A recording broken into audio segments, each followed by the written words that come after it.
Hello everyone, I am Alex and I am here to help you today. I know you use this video to fall asleep, so before that, like the video and subscribe to the channel. Also, where are you from and what time are you watching? Now get comfortable and relax. The first vibration was so slight I thought I'd imagined it, just a tiny tremor through the floor mats of my 2018 Dodge Challenger.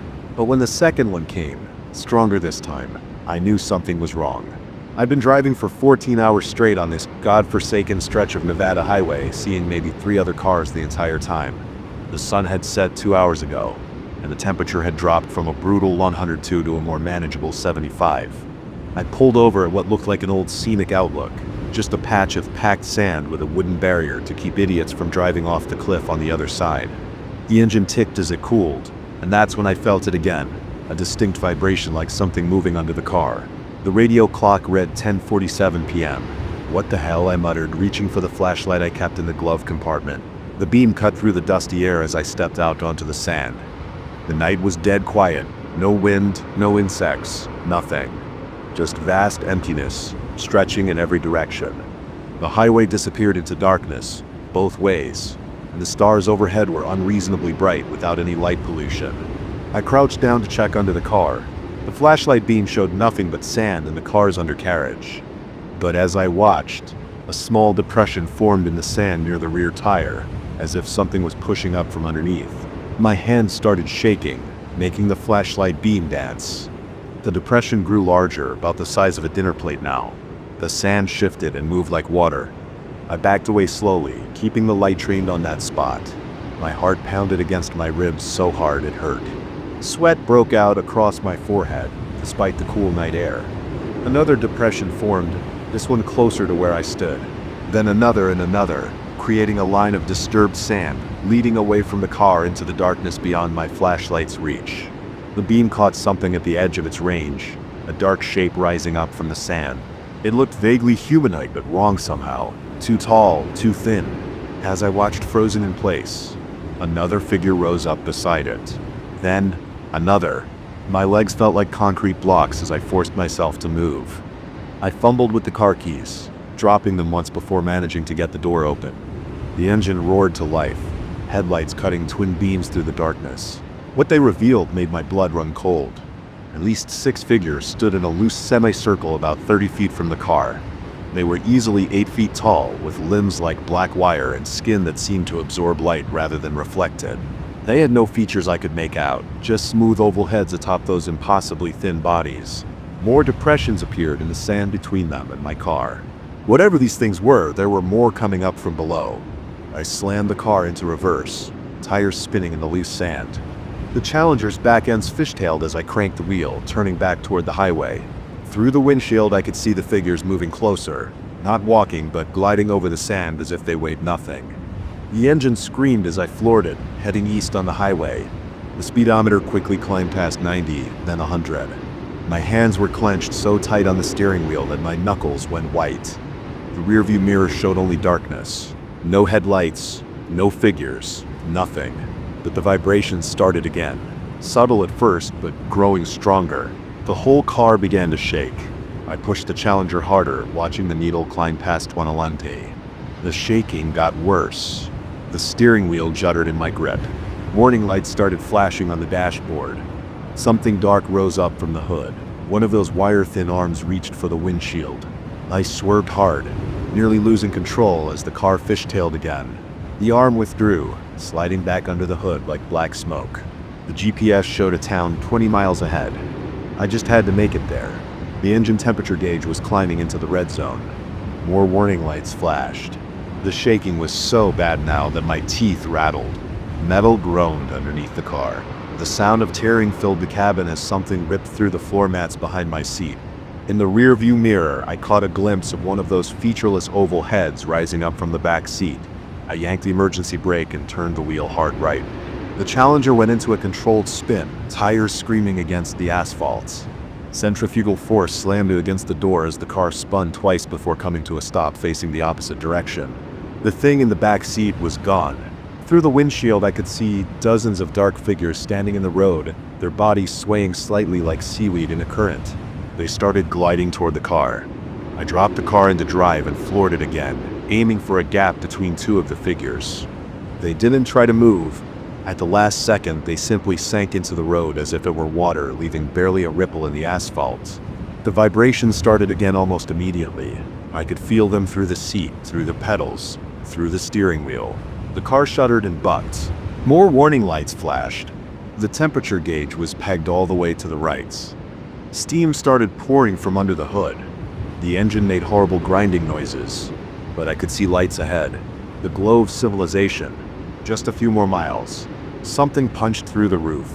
One of those wire-thin arms reaching down toward me. I ducked and swerved, feeling cold fingers brush against my neck. Metal screamed as more arms tore through the roof and doors. The engine made a final horrible sound and died. I was doing nearly 100 mph when all power cut out. The headlights went dark. The power steering failed. I wrestled with the wheel as the car started to slow. Those black arms were everywhere now, reaching through every tear and hole in the car's body. I felt cold fingers on my arms, my shoulders, my face. The touch burned like dry ice. The car drifted to a stop. Through the windshield, I could see the town's lights, maybe half a mile ahead. So close. I threw open the door and ran. My legs felt like rubber, but terror gave me speed. I could hear something moving behind me. A sound like sand shifting in an hourglass, but amplified 1,000 times. The highway's shoulder was loose sand. Each step was a struggle. My lungs burned. Sweat ran into my eyes. But I didn't dare slow down or look back. The sound grew louder. The ground under my feet began to vibrate. Small depressions appeared in the sand ahead of me, moving faster than I could run. I veered onto the actual road surface. My feet found better purchase on the asphalt. The town's lights grew larger. I could make out individual buildings now. Something cold brushed against my ankle. I stumbled but kept running. More touches on my legs, my back, my neck. Each one left a burning sensation like frostbite. The first building was an old gas station. Its lights were on, but I couldn't see anyone inside. Beyond it was a diner. Then what looked like a motel. Signs of life. Safety. I reached the gas station's parking lot just as my legs gave out. I collapsed onto the concrete, scraping my palms and knees. The shifting sand sound was all around me now. Those dark figures rose up from the ground in a circle. Their featureless heads tilted down to watch me. A truck's horn blared, headlights suddenly illuminating the scene. The figures vanished like smoke in a strong wind, sinking back into the ground without a trace. The truck screeched to a halt beside me. The driver's door opened, and a man jumped out. "Holy shit, are you okay?" He helped me to my feet. "What happened? Where's your car?" I tried to speak, but couldn't catch my breath. My whole body shook with adrenaline and exhaustion. "Come on," he said, leading me toward the truck. "Let's get you inside. You look like you've seen a ghost." The diner was open 24 hours. The waitress brought coffee without being asked. The truck driver Bob sat across from me while I told him what happened. He didn't interrupt, just listened with a deepening frown. "Been driving this route 15 years, he said, when I finished. "Heard stories like yours before. Most folks don't make it to town, though." "What are they?" My hand still shook as I lifted the coffee cup. Bob shook his head. "Nobody knows. Government says it's mass hallucinations caused by heat and exhaustion.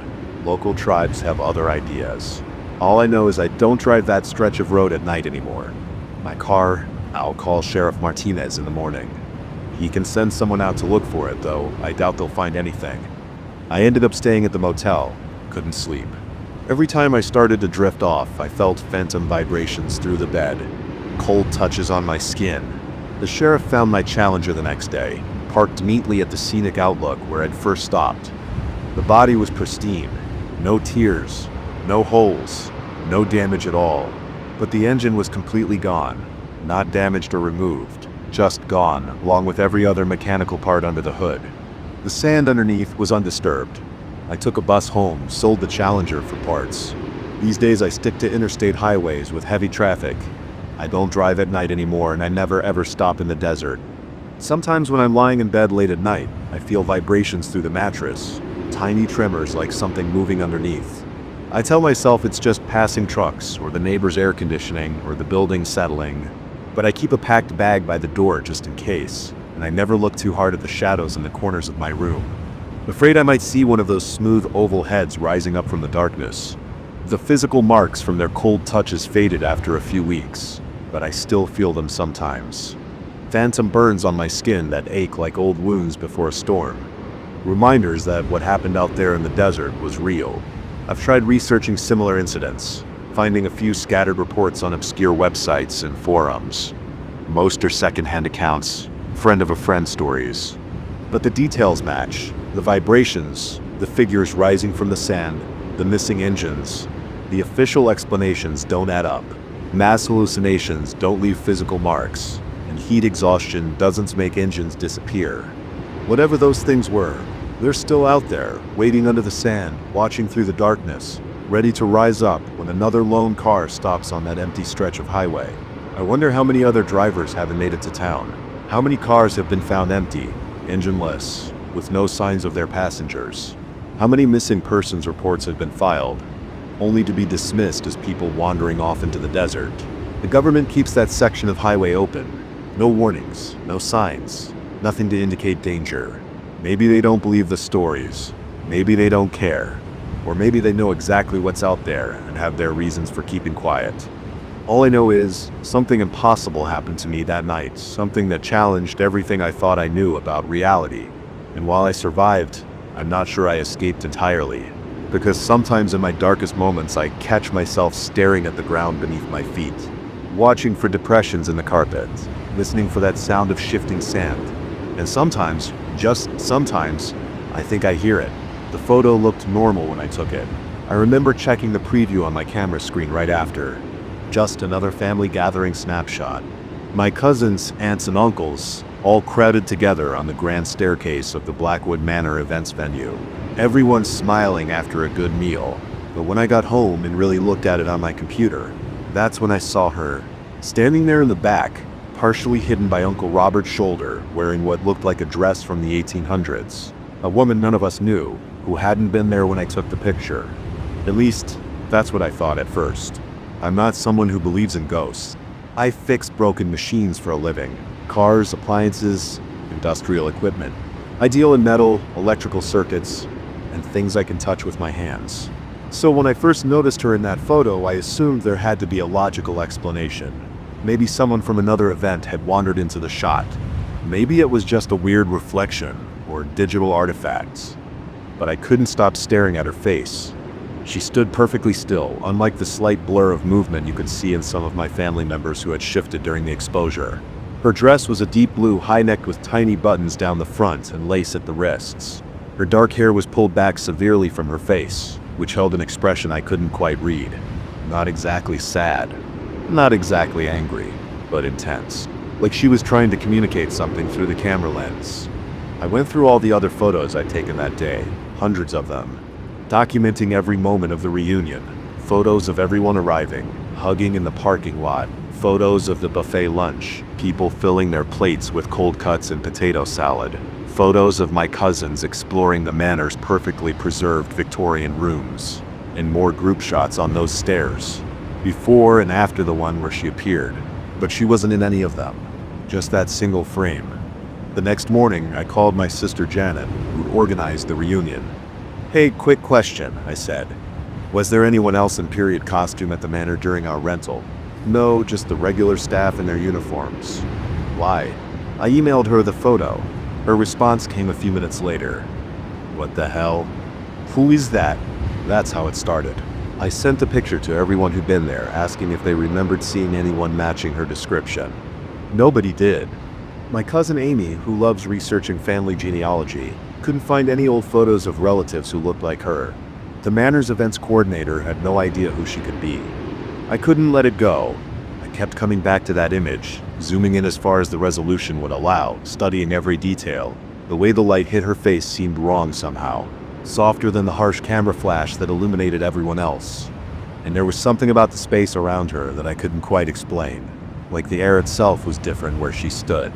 I started spending my free time researching the history of Blackwood Manor. It had been built in 1856 by a wealthy merchant named Theodore Blackwood. The family had lived there for generations before financial troubles forced them to sell it in the 1970s. It had gone through several owners before being converted into an events venue 5 years ago. The local historical society had extensive records about the property, which I spent hours going through old photographs, newspapers, and documents. The more I learned, the more questions I had. There had been rumors of strange occurrences in the house over the years.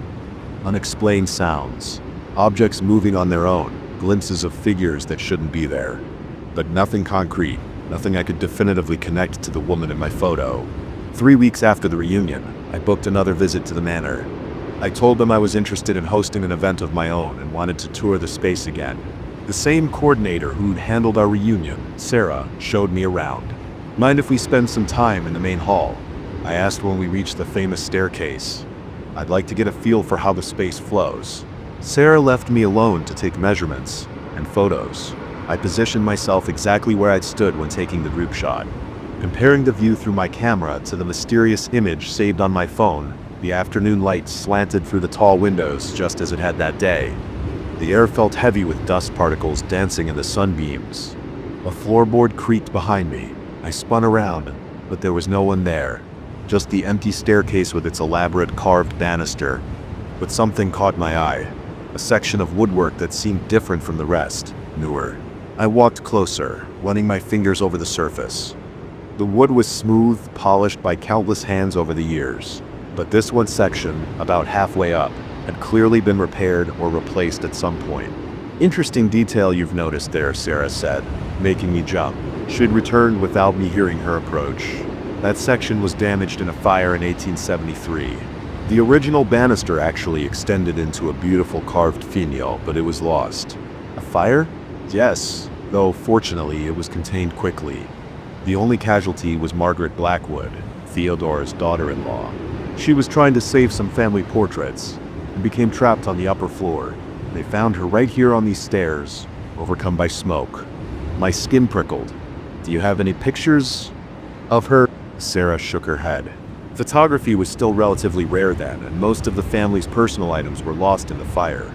There are some written descriptions in the historical records, though. They say she was known for her striking dark eyes and the way she always wore her hair pulled back severely from her face. I showed her the photo from the reunion. Sarah's face went pale. She gripped the banister to steady herself. When did you say this was taken? 3 weeks ago, during my family's reunion. She stared at the image for a long time. I've worked here for 2 years. We've hosted hundreds of events. People take thousands of pictures, but I've never seen anything like this. That night, I couldn't sleep. I kept thinking about Margaret Blackwood, trying to save her family's memories as smoke filled the halls. Had she succeeded? Were those portraits she died trying to rescue still hidden somewhere in the house? The next day I called the manor again and asked if they had any storage spaces that weren't part of the regular tours. Sarah hesitated before answering. There is an old attic space we don't use. It's not really safe for visitors. The floorboards are questionable and there's no electricity up there.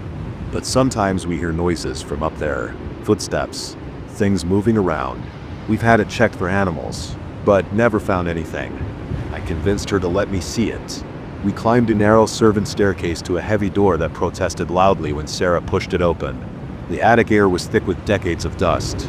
Shafts of light pierced the gloom through small windows set into the eaves. The space was mostly empty except for some broken furniture and boxes of old event decorations. But in the furthest corner, something caught my eye, a large object covered in a sheet leaning against the wall. My hands shook as I approached it. The sheet was gray with dust, but beneath it I could feel an ornate frame. Sarah helped me carefully pull the covering away.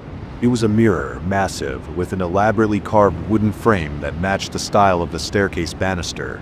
The glass was clouded with age, giving it a murky underwater quality. But as we stood there looking at it, something seemed to shift in its depths. This must be original to the house, Sarah whispered. Look at the craftsmanship on the frame. I lifted my camera and took a photo of our reflections in the ancient glass. When I checked the preview screen, my breath caught in my throat. There she was again, the woman from the family photo, Margaret Blackwood, standing between Sarah and me, her face clearer than before. She wasn't looking at the camera this time, but at the mirror itself. Her expression was one of profound relief. I took several more photos. She appeared in each one, but fainter each time. like she was slowly fading away. In the last shot, she was barely visible, just a suggestion of a shape in the dimness. We carefully covered the mirror again. Neither of us spoke as we made our way back downstairs. What was there to say? We had witnessed something that defied rational explanation. Over the next few days, I developed an odd sense of peace about the whole thing. The mystery hadn't exactly been solved, but somehow knowing more about Margaret, seeing her in that mirror, understanding what she had been trying to save, made it feel less unsettling. I had one last question though. I went back through the Historical Society's records, focusing on the period after the fire, and I found something interesting. In 1874, Theodore Blackwood commissioned a series of paintings of his family members, including a posthumous portrait of Margaret. The artist worked from written descriptions and the memories of those who had known her. That portrait hung at the manor until the family sold it. Its current whereabouts are unknown, but there was a black and white photograph of it in the records. The woman in the painting wore a high-neck dress with tiny buttons down the front. Her dark hair was pulled back severely from her face, and her expression held that same intensity I'd seen in my photos, like she was trying to communicate something important across time itself. I made copies of all my photos and research, gave them to Sarah to add to the manor's historical archives, and kept the originals for myself, though I don't look at them often. Sometimes late at night, I think about Margaret Blackwood and her desperate attempt to preserve her family's memories. In a way, she succeeded. Not through the portraits she tried to save that day, but through her own image, captured by my camera more than a century after her death. I still don't know if I believe in ghosts, but I believe something extraordinary happened in that house. Something that challenges my understanding of reality and what's possible. The photos are there on my computer, untouched and unaltered. I can zoom in on her face, study the intricate details of her dress, trace the outline of her figure standing among my living relatives. Sometimes I wonder if she appears in other people's photos taken at the manor, if she's still trying to communicate something, but I haven't gone looking for more evidence. Some mysteries I've learned don't need to be fully solved to have meaning. A few months after my last visit to the manor, I received an email from Sarah. The Historical Society had decided to restore the mirror we found in the attic. They cleaned the glass and repaired the frame, and now it hangs in its original spot at the top of the main staircase. Sarah attached a photo of it to her email. I zoomed in on the mirror's reflection. At first, I saw nothing unusual, just the empty hallway and a slice of window. But then I noticed something in the corner of the frame, a faint smile, captured in the ancient glass. Margaret Blackwood finally at rest, her memories and her story preserved at last. I never took another photo in Blackwood Manor. Some things are better left uncaptured, existing only in the space between what we can prove and what we know in our hearts to be true. But I keep that first photo, the one from the family reunion, saved on my computer. Every now and then I open it and look at her standing there among my relatives. A quiet witness to our gathering. A reminder that the past is never as far away as we think. The mansion still hosts events. Weddings, parties, reunions like ours. People still take countless photos on that grand staircase. And sometimes, if you look very carefully at their pictures, you might see something in the background. A figure in a high-neck dress, a severe hairstyle, an intense expression. But you won't find her in every shot, just the ones where memories are being made. Where families are coming together, creating the kinds of moments she once tried so desperately to save. I drive past the mansion occasionally. It looks different to me now. Not just an old house converted into an events venue, but a place where the past and present intersect in ways we can fully understand. The windows still catch the late afternoon light just as they did that day. And sometimes, just for a moment, I think I see movement behind the glass. A shadow, a suggestion of a figure. But I don't stop to take pictures anymore. Some memories are meant to stay just as they are. Preserved not in photographs or portraits, but in the quiet spaces between what we can explain and what we simply have to accept. The first sign something was wrong came from the squirrels. I'd been setting up my tent at the Black Rock campsite in Shenandoah National Park when I noticed them gathering at the tree line. Dozens of them, all facing the same direction, deeper into the woods. They weren't moving, they weren't foraging, just watching. I've been camping solo for 15 years, and I'd never seen anything like it. The late afternoon sun was still bright enough that I could see their little bodies rigid with attention, tails completely still. No chattering, no scampering, just silence and stillness. "Hey," I called out, hoping to startle them into normal behavior. None of them moved, not even a twitch. I went back to hammering tent stakes into the hard ground, trying to ignore the prickling sensation between my shoulder blades. The repetitive thud of metal hitting earth seemed too loud in the unusual quiet. Normally these secluded campsites were full of bird calls and rustling leaves, but now there was nothing except the sound of my own work and breathing. The site itself was perfect, a flat clearing surrounded by old-growth forest with a designated fire pit and even a wooden bench. I had to hike 4 miles off the main trail to reach it, which was exactly what I wanted. After 6 months of grinding away at my IT job in DC, I needed serious isolation. No cell service, no Wi-Fi, no human contact. Just me, my gear, and 3 days of solitude. I finished setting up my tent and started gathering firewood. The temperature was supposed to drop into the low 50s overnight, not dangerous, but cold enough to appreciate a good fire. As I worked my way around the clearing's edge, I noticed more animals had joined the squirrels. A group of deer stood motionless among the trees, their ears forward and eyes fixed on something I couldn't see. A raccoon sat unnaturally still on a fallen log. Even a few wild turkeys had emerged from the underbrush, their long necks stretched out in the same direction as all the other wildlife. My hands were full of branches, but I set them down slowly, trying to see what had captured their attention. The forest looked normal enough, thick trunks, dense foliage, deepening shadows as sunset approached. But something felt off about the shadows. They seemed darker than they should be, more absolute in their blackness. A sharp crack echoed from the direction all the animals were watching. It sounded like a heavy branch breaking, but there was no accompanying crash of it hitting the ground. Just that single sharp sound. As if on cue, every animal turned and fled in the opposite direction. No panic, no chaos. They simply turned as one and disappeared into the forest. The silence that followed felt heavy and physical, like the air itself was pressing against my eardrums. I gathered up my dropped wood and hustled back to the campsite, dumping it next to the fire pit. My hands were shaking as I arranged the kindling. "Get it together," I muttered to myself. "You're letting your imagination run wild." I focused on building the fire, letting the familiar routine calm my nerves. Paper tinder, small twigs arranged in a pyramid, larger sticks leaning against them. The matches caught easily, and soon I had a decent blaze going. The popping and crackling of the flames helped normalize things. I set up my camp chair and started heating water for dinner, one of those freeze-dried backpacking meals that always tastes amazing after a day of hiking. The sun was setting now, painting the sky in deep oranges, and purples visible through gaps in the canopy. I switched on my headlamp and ate my rehydrated beef stroganoff, trying to appreciate the solitude I'd been craving. But I couldn't shake the feeling that I wasn't really alone. The sensation grew stronger as true darkness fell. Every few minutes I caught movement in my peripheral vision, but when I turned to look, there was nothing there, just that unnaturally deep darkness between the trees. My headlamp seemed dimmer than usual, the beam swallowed up too quickly by the night. I heard it first, a soft sound like fingers dragging across tree bark. It came from behind me, then stopped. I spun around, heart pounding, but saw nothing in my light's beam. The sound started again, this time to my left, then my right. It was circling the clearing. "Hello?" I called out, my voice embarrassingly shaky. "Someone there?" A whisper answered. Too quiet to make out words, but definitely a whisper, human-like yet somehow wrong, like someone trying to imitate speech without understanding it.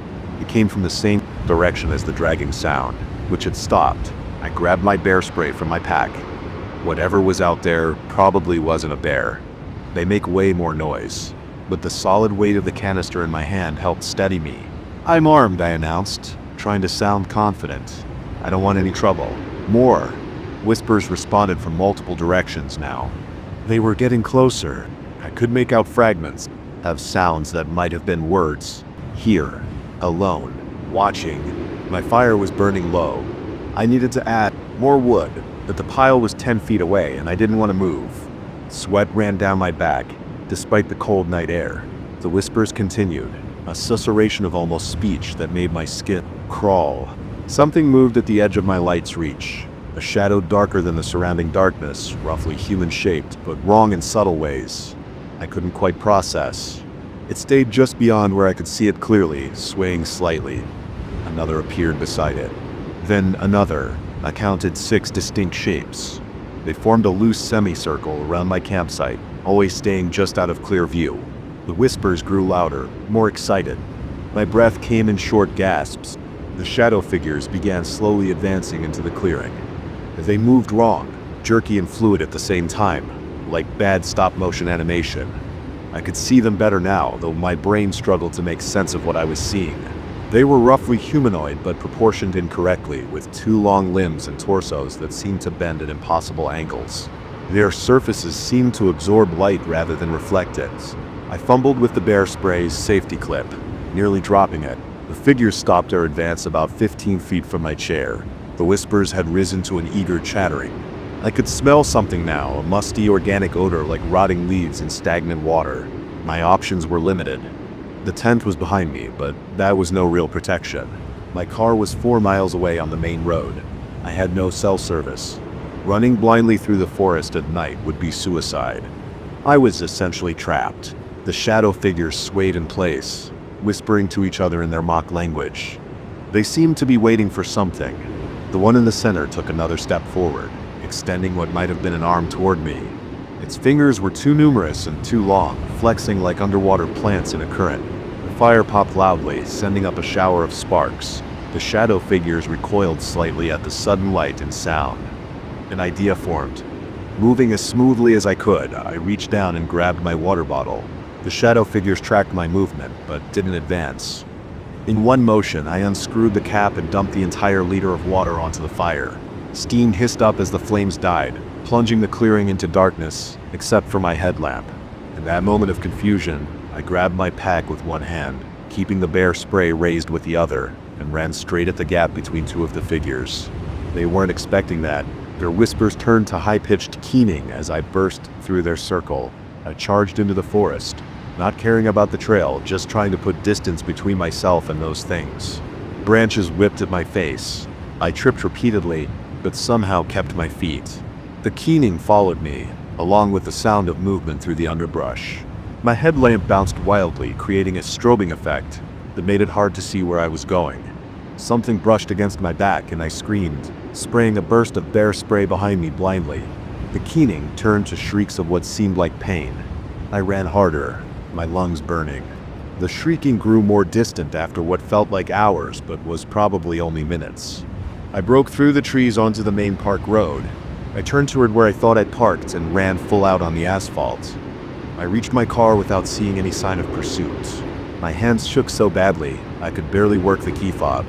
Once inside, I locked the doors and started the engine, flooding the area with headlights. Nothing emerged from the forest. The whispers and shrieks had stopped. I drove straight home, leaving most of my gear behind. The sun was rising as I pulled into my driveway. In the light of day, it was tempting to dismiss the whole experience as some kind of waking nightmare. But my missing equipment, the scratches on my face and arms, and the lingering smell of bear spray made that impossible. I filed a report with the Park Service. But I could tell the ranger didn't believe me. I didn't blame him. I wouldn't have believed it either if I hadn't lived it. He said they'd send someone to check out the campsite. That was 2 weeks ago. I called yesterday to follow up. They said they found my tent and other gear, apparently untouched. No signs of any disturbance or unusual animal behavior were reported. The ranger suggested that I might have spooked myself and run from normal nighttime forest sounds. But I know what I saw. More importantly, I know what I felt. A bone-deep wrongness that told me I was in the presence of something that did not belong in our world. Something that had been watching, waiting, hoping to catch someone alone in the darkness. I still go camping, but never alone and never in that part of Shenandoah. Sometimes at night, I think I hear whispers outside my bedroom window. When that happens, I turn on every light in the house and wait for dawn. Because now I know there are things in this world that hide in the deepest shadows, things that hunger for solitude, not to experience it, but to find those who seek it. The headlights barely cut through the fog as I pulled into the rest stop.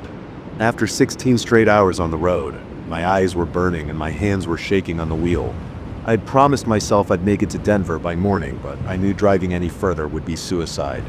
The illuminated sign announced Pine Valley Rest Area, open 24 hours, though I could hardly see the actual buildings through the thick mist. I parked my Honda Civic under one of the few working lights in the nearly empty lot. Only 2 other vehicles were there, a beat-up RV and an ancient pickup truck. The dashboard clock read 2:17 a.m. The area was silent except for the occasional rumble of distant trucks on the highway. As I stepped out to stretch my legs, the cold mountain air hit me like a slap. I hadn't realized how stuffy it had gotten inside the car.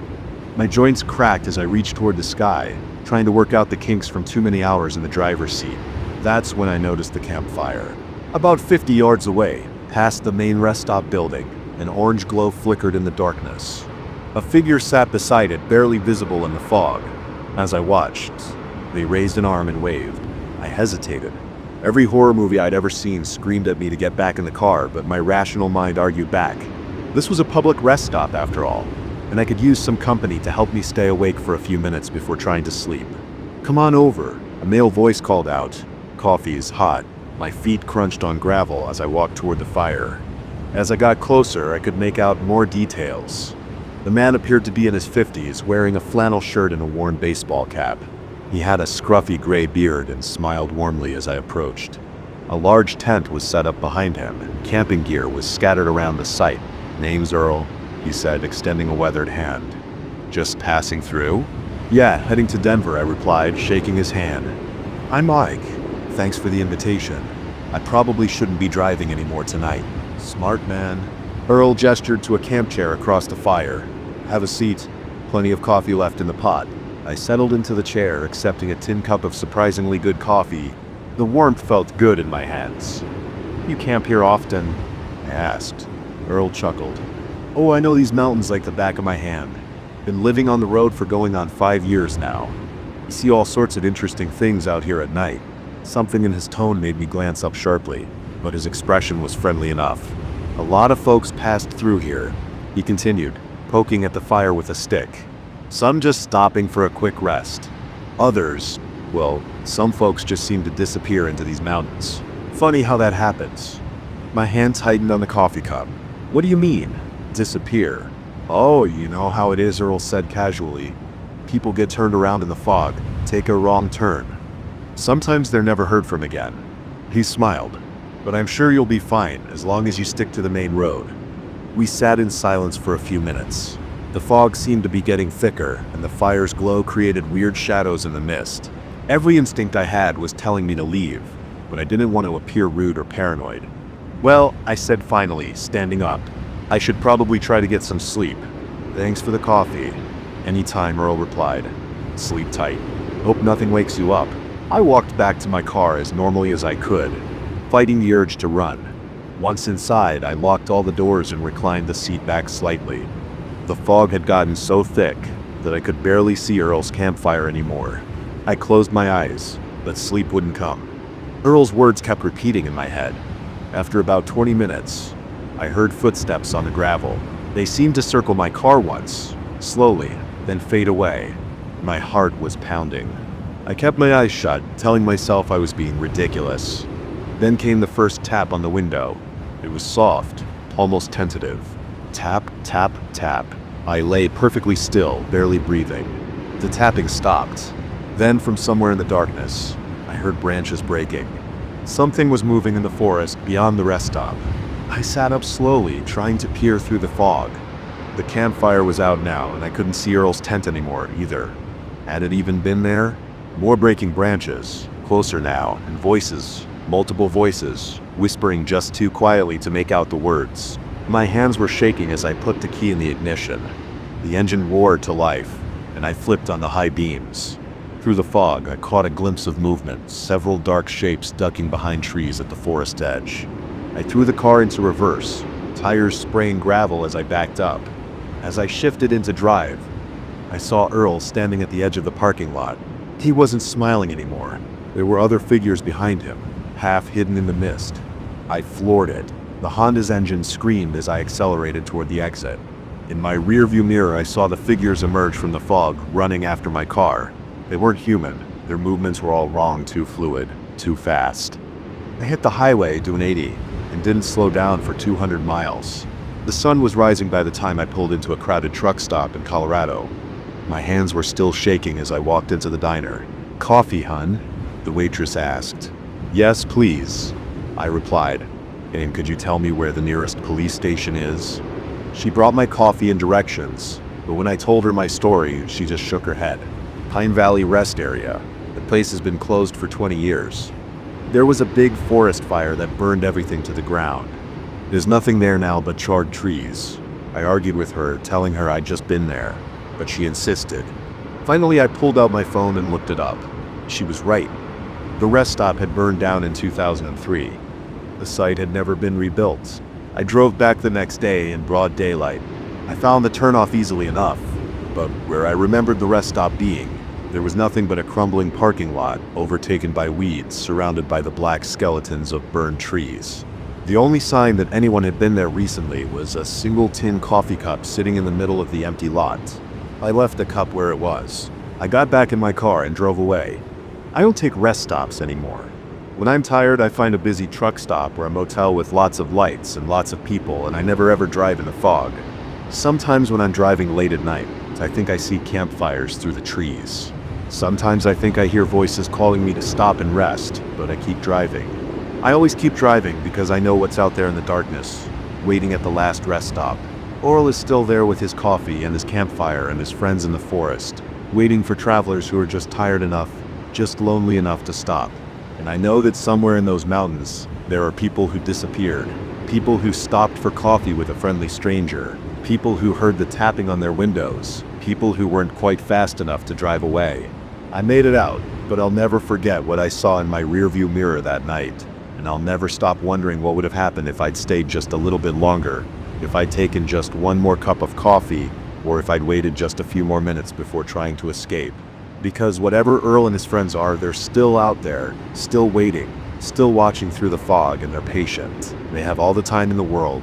I should have left when I first saw it, that dark shape standing between the trees, watching me from the edge of Mark's property, but I didn't. I told myself it was probably just a deer or my eyes playing tricks in the darkness. I've spent most of my life in cities. What do I know about the weird shadows you might see out in the country at night? So I stayed. And now I'm writing this down because I need to make sense of what happened that night at my friend's farm, even though I know nobody will believe me. It started 3 days ago when I drove out to Mark's place in western Pennsylvania. He'd inherited the farm from his uncle 6 months back and had been asking me to come visit, check out the renovation work he was doing. I hadn't seen him since college, almost 10 years ago, so I finally took a week off work and made the drive out to the property. The property was exactly what you'd expect. An old 2-story farmhouse surrounded by fields that hadn't been worked in years, backing up to dense forest. Mark had done good work fixing up the inside, but the exterior still needed paint, and the porch boards creaked dominantly when you walked on them. He showed me around proudly, pointing out all the improvements he'd made, then had to leave for a contractor meeting in town about replacing the roof. "Make yourself at home," he said as he headed out. "I should be back in a couple of hours. Help yourself to anything in the fridge." I spent the afternoon walking the property, checking out the old barn and storage sheds. The late October air was crisp, leaves crunching under my feet. As the sun started to set, I grabbed a beer from the fridge and went to sit on the front porch. The temperature was dropping, but I had on a thick flannel shirt and I wanted to enjoy the quiet. Living in Philadelphia, I never got to experience silence like this. Around 8 p.m., I lit up a cigarette, cupping my hand against the slight breeze. The moon was nearly full, casting everything in pale light. That's when I saw it for the first time. A dark figure standing perfectly still at the tree line about 50 yards away. Taller than a person should be, impossibly thin, just watching. My hand froze halfway to my mouth, cigarette forgotten. I squinted, trying to make out details, but it was just a black silhouette against the darker woods. As I stared, it took one fluid step backward and seemed to melt into the shadows between the trees. I stood up so fast I knocked over my beer bottle. It shattered on the porch boards, but I barely noticed. My heart was pounding as I scanned the tree line. But there was nothing there now, just darkness and silence. "Hello," I called out, my voice sounding thin and weak in the night air. No response. I went inside, locked the door, and tried to calm down. My hands were shaking as I cleaned up the broken glass from the porch through the window. I told myself I was being ridiculous. It was probably just a trick of shadows and moonlight, but I couldn't shake the feeling of being watched. Mark still wasn't back. I tried calling him, but got no signal. Not unusual for the area. I did another walk through the house, checking that all the windows and doors were locked. The house felt different now, less welcoming. Every creak of the old floorboards made me jump. Around 10 p.m., I decided to try to get some sleep. Mark had set me up in the guest room on the second floor. I changed into sweats and a t-shirt, then laid down on top of the covers, not really expecting to sleep. The bedroom window looked out over the front yard toward the woods. I kept my eyes fixed on the tree line, watching for any movement. The scratching started around midnight, a slow, deliberate sound of something being dragged across glass. It was coming from downstairs. I lay frozen in bed, barely breathing, straining to listen. The scratching moved from window to window, making its way around the ground floor of the house. Then it stopped. Footsteps on the porch. Slow, heavy steps that made the old boards creak. They started at one end and moved gradually toward the front door. I could picture something walking out there, testing each board, looking for a way in. The steps reached the door. The handle rattled. Once, twice, 3 times. My whole body was tense. Muscles locked up with fear. Then silence again. I don't know how long I lay there, afraid to move. Eventually I must have fallen into an uneasy sleep, because I jerked awake to early morning sunlight streaming through the window. For a moment I felt relieved. Whatever had happened in the night seemed less real in the daylight. Then I looked out the window and saw the tracks in the frost-covered yard. They started at the tree line and led straight to the house. But they weren't human footprints. They were long, straight gouges in the ground, as if something had been dragged. They went all the way around the house, matching the path of the scratching had heard. I packed my bag with shaking hands and was in my car within 10 minutes. I called Mark once I got into cell range and made up an excuse about a work emergency. He was disappointed but understood. I haven't told him what really happened. I've been back home for 2 days, trying to convince myself it was all in my head. But last night I woke up to a familiar sound. Slow, deliberate scratching at my bedroom window. I live on the 5th floor. I'm writing this all down now, because I need someone to know what happened. Because the scratching is getting louder, and I know that when I look outside I'm going to see that tall, thin shape standing there waiting. And this time, there's nowhere left to run. The pounding on my door made me jump so hard. I knocked my laptop off the desk. But it was just my neighbor Jim, checking if I was okay. Apparently I'd been screaming in my sleep. I must have dozed off while writing. I invited him in for coffee to apologize for the noise. As we sat in my kitchen, sunshine streaming through the windows, the events at Mark's farm started to feel distant, almost silly. I found myself laughing as I told Jim about it, playing it off as just my overactive imagination and too much alcohol. But I noticed he kept glancing nervously at my window. When I asked why, he said he'd seen something strange out there when he was walking his dog last night. A tall, dark shape standing in the alley, looking up at my building. He'd assumed it was just a shadow. I'm moving next week. I don't know if it will help, but I have to try. Whatever that thing is, whatever it wants, I know now that it followed me home from Mark's farm. Sometimes at night I still hear those slow, heavy footsteps pacing back and forth outside my building, waiting.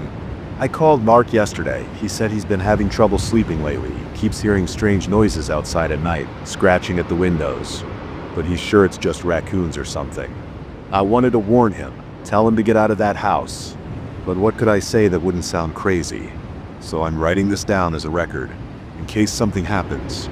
If you're reading this and you ever find yourself alone at night in an isolated place and you see a tall, thin shadow watching you from the trees, don't tell yourself it's nothing. Don't try to rationalize it away.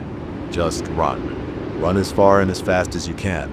Because once it notices you, once it knows you've seen it, it will never stop following. And sooner or later, one of those times you hear the scratching at your window, you're going to look outside and it will be there, waiting. And then, I don't know what happens then. I don't want to know. All I know is that the scratching at my window gets a little louder each night, the footsteps a little closer, and sometimes when I wake up in the dark hours before dawn, I catch a glimpse of something impossibly tall and thin standing in the corner of my room, watching me with eyes I can't quite see. But that's impossible, right? I keep all my windows locked. My door is secure. There's no way it could get in. The scratching has stopped now, but I can hear footsteps in the hallway outside my apartment. Slow, heavy steps that make the floorboards creak. They're getting closer. I should run. I know I should run. But where can I go that it won't eventually find me? The footsteps have stopped outside my door. The handle is starting to turn. Slow and deliberate. I know I locked it, but no. No, this ends now. I'm done running. Done hiding. Whatever this thing is, whatever it wants, I'm gonna face it. I'm going to open that door myself and finally see. My truck's headlights cut through the darkness on that empty stretch of County Road 23. The digital clock on my dashboard read 11:47 p.m. I'd been driving for nearly 4 hours, taking the back roads home from a business conference in Springfield. My GPS had died 2 hours ago and my phone showed no signal. The road stretched endlessly ahead, bordered by cornfields on both sides. I hadn't seen another car for at least an hour when I spotted him. A figure in overalls standing by the side of the road, arm raised in what looked like distress. Next to him sat an old pickup truck, its hood up. The scene triggered that internal debate. Stop to help or keep driving. But out here so far from anything, it felt wrong to just pass by. I slowed down, gravel crunching under my tires. The temperature display showed 42 degrees, too cold to leave someone stranded. I pulled over about 20 feet ahead of his truck and put my hazards on. The clicking sound of the blinkers filled the cabin. My hand reached for the door handle, but something made me pause. Through my side mirror, I watched the man's movements. He had lowered his arm and taken a step forward, but his gait seemed wrong. His legs moved stiffly, like he was trying to remember how to walk. I squinted through the mirror, trying to get a better look at his face and my brake lights. My stomach clenched. Where his face should have been, there was just nothing. Not darkness, not shadow, but an absence. Like someone had taken an eraser to that part of his head. My heart started hammering against my ribs. Sweat broke out across my forehead despite the cold. I reached to shift back into drive, but my hands were shaking so badly I couldn't grip the gear shift. The figure took another step toward my truck. Its movements were more confident now, less like someone in need of help, and more like a predator approaching prey. I could see it clearly in my mirror, the worn overalls, work boots caked with mud, that horrible blank space where a face should be. My fingers finally cooperated enough to grab the gear shift. I jammed it into drive just as something hit the back of my truck. The whole vehicle rocked with the impact. I slammed my foot on the gas pedal, tires spinning in the gravel before finding purchase. In my rearview mirror, I saw the figure running, actually running, after my truck. Its movements were smooth now, unnaturally fast. The blank void where its face should be seemed to ripple like heat waves rising from hot pavement. The speedometer climbed 40, 50, 60. The thing kept pace, its legs pumping with impossible speed. My hands gripped the steering wheel so tightly that my knuckles went white. The engine roared as I pushed it harder. At 70 miles per hour, I finally started to pull away. The figure grew smaller in my mirror, but it didn't stop running. Even when it was just a distant shape on the dark road, I could see it still pursuing, still moving with that terrible fluid grace. I drove for 2 hours straight without slowing down. My heart didn't stop racing until I crossed the state line. When I finally pulled into a gas station, my shirt was soaked with sweat and my legs were shaking so badly that I could barely walk. The fluorescent lights of the gas station felt like the safest thing I'd ever seen. I filled my tank and went inside, needing to be around normal people and normal things. The cashier looked up from his phone as I entered. "Rough night?" he asked, noting my appearance. I grabbed a coffee with trembling hands. You could say that. "Hey, what's down that stretch of County Road 23 past the Thompson farm?" He frowned. "County Road 23 ends at the Thompson place," he said, "has for years. There's nothing past it but old access roads to abandoned farms." My coffee cup slipped from my fingers, hot liquid splashing across the floor. The cashier said something, but I couldn't hear him over the rushing in my ears, because I knew I'd driven at least 20 miles past the Thompson farm before I encountered that thing on the road. I slept in my truck that night, parked under the bright lights of the gas station. The next morning I took the interstate home, adding 2 hours to my trip. I've never driven those back roads again. Sometimes when I'm falling asleep, I remember the smooth, impossible way that figure ran after my truck. And sometimes in my dreams I see that blank space where its face should have been, rippling like heat waves, growing larger as it gets closer and closer. I've tried researching similar encounters in that area. Most people think I'm crazy or making things up. But last week, I got an email from someone who read my story on a forum. They included a photo taken in 1963 showing a group of farmers standing in front of an old barn. In the background, partially hidden in shadow, stands a figure in overalls. The image is blurry, but I can make out its posture, the way it holds itself. and where its face should be, there's just empty space. I haven't replied to the email. I deleted it immediately and ran a virus scan on my computer, hoping it was just a cleverly doctored image. But I know what I saw that night on County Road 23. And I know that somewhere out there on those dark back roads, something that looks almost human is still flagging down passing cars, waiting for someone else to stop and offer help. These days, I stick to well-lit highways. I keep my gas tank full and my phone charged, and if I ever see someone broken down on a dark rural road, I call the police to help them. Because some things that look like people in need of assistance are nothing of the sort. Some things just wear the shape of humanity like an ill-fitting suit, waiting for their chance to get closer. The local police never found any evidence of what I encountered. The few times I've tried to talk about it, people assume I was tired or hallucinating from too many hours on the road. Maybe they're right. Maybe my mind played tricks on me that night. But I know what I saw in my mirror. I know how that thing moved. And sometimes when I'm driving at night and pass someone broken down on the side of the road, I check my mirror carefully before deciding whether to stop. I look for a face, and I keep my foot hovering over the gas pedal, ready to speed away at the first sign that something isn't quite right. I've developed new habits since that night. I installed a dash cam in my truck, bought a satellite phone for emergencies, and mapped out every 24-hour gas station and police station along my regular routes. Some might call it paranoid. I call it survival. The encounter changed how I see the world. It's not just about that faceless thing anymore, it's about all the empty spaces in our world, all the dark roads where strange things might be waiting. It's about knowing that reality isn't as solid as we pretend it is. I still travel for work, but I'm more careful now. I plan my routes meticulously. I never drive rural roads after sunset, and I've learned to trust that gut feeling that made me pause before getting out of my truck that night. Last month I had to attend another conference in Springfield. I took the interstate, even though it added hours to my trip. As I drove past the exit for County Road 23, I glanced over. Through the trees I could just make out that rural road stretching into darkness. For a moment I thought I saw something standing at the edge of the tree line, a figure in overalls, arm raised in greeting. I pressed down on the accelerator and didn't look back. Some roads are better left untraveled, some helps are better left unrehearsed, and some mysteries are better left unsolved. The world feels different now, bigger, stranger, more dangerous. I know there are things out there that defy explanation, things that wear human shapes, but aren't human at all, things that wait on dark roads, hoping someone will stop to help. I still drive for work and I still travel, but I do it differently now, cautiously, aware, and always with one eye on my mirrors, watching for movement in the darkness behind me. Sometimes I wonder about that thing I encountered. Was it always there on that road, or did it find its way there from somewhere else? Are there others like it? What would have happened if I'd gotten out of my truck that night? These questions keep me awake sometimes, but I've learned to live with them, just like I've learned to live with the knowledge that our world holds mysteries better left unexplored. Some nights when I'm driving home late and see someone pulled over on the shoulder, I think about stopping to help. Then I remember that blank space where a face should have been, and I drive on. I've never gone back to County Road 23.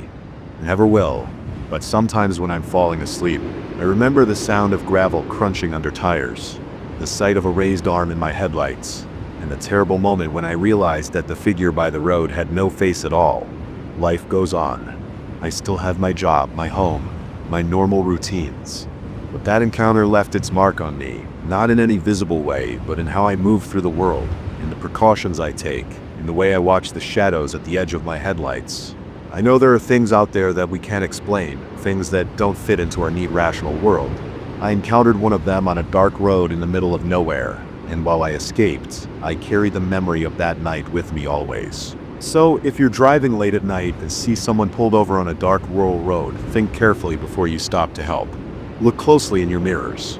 And if something doesn't feel right, if the person's movement seems wrong, or if you can't quite make out their face, don't stop. Don't look back. Just drive. I never should have stopped that night. The rotting shed had been an eyesore for years. But some things are better left buried. What I found there changed everything, and now I can't shake the feeling that I'm no longer alone on my own property.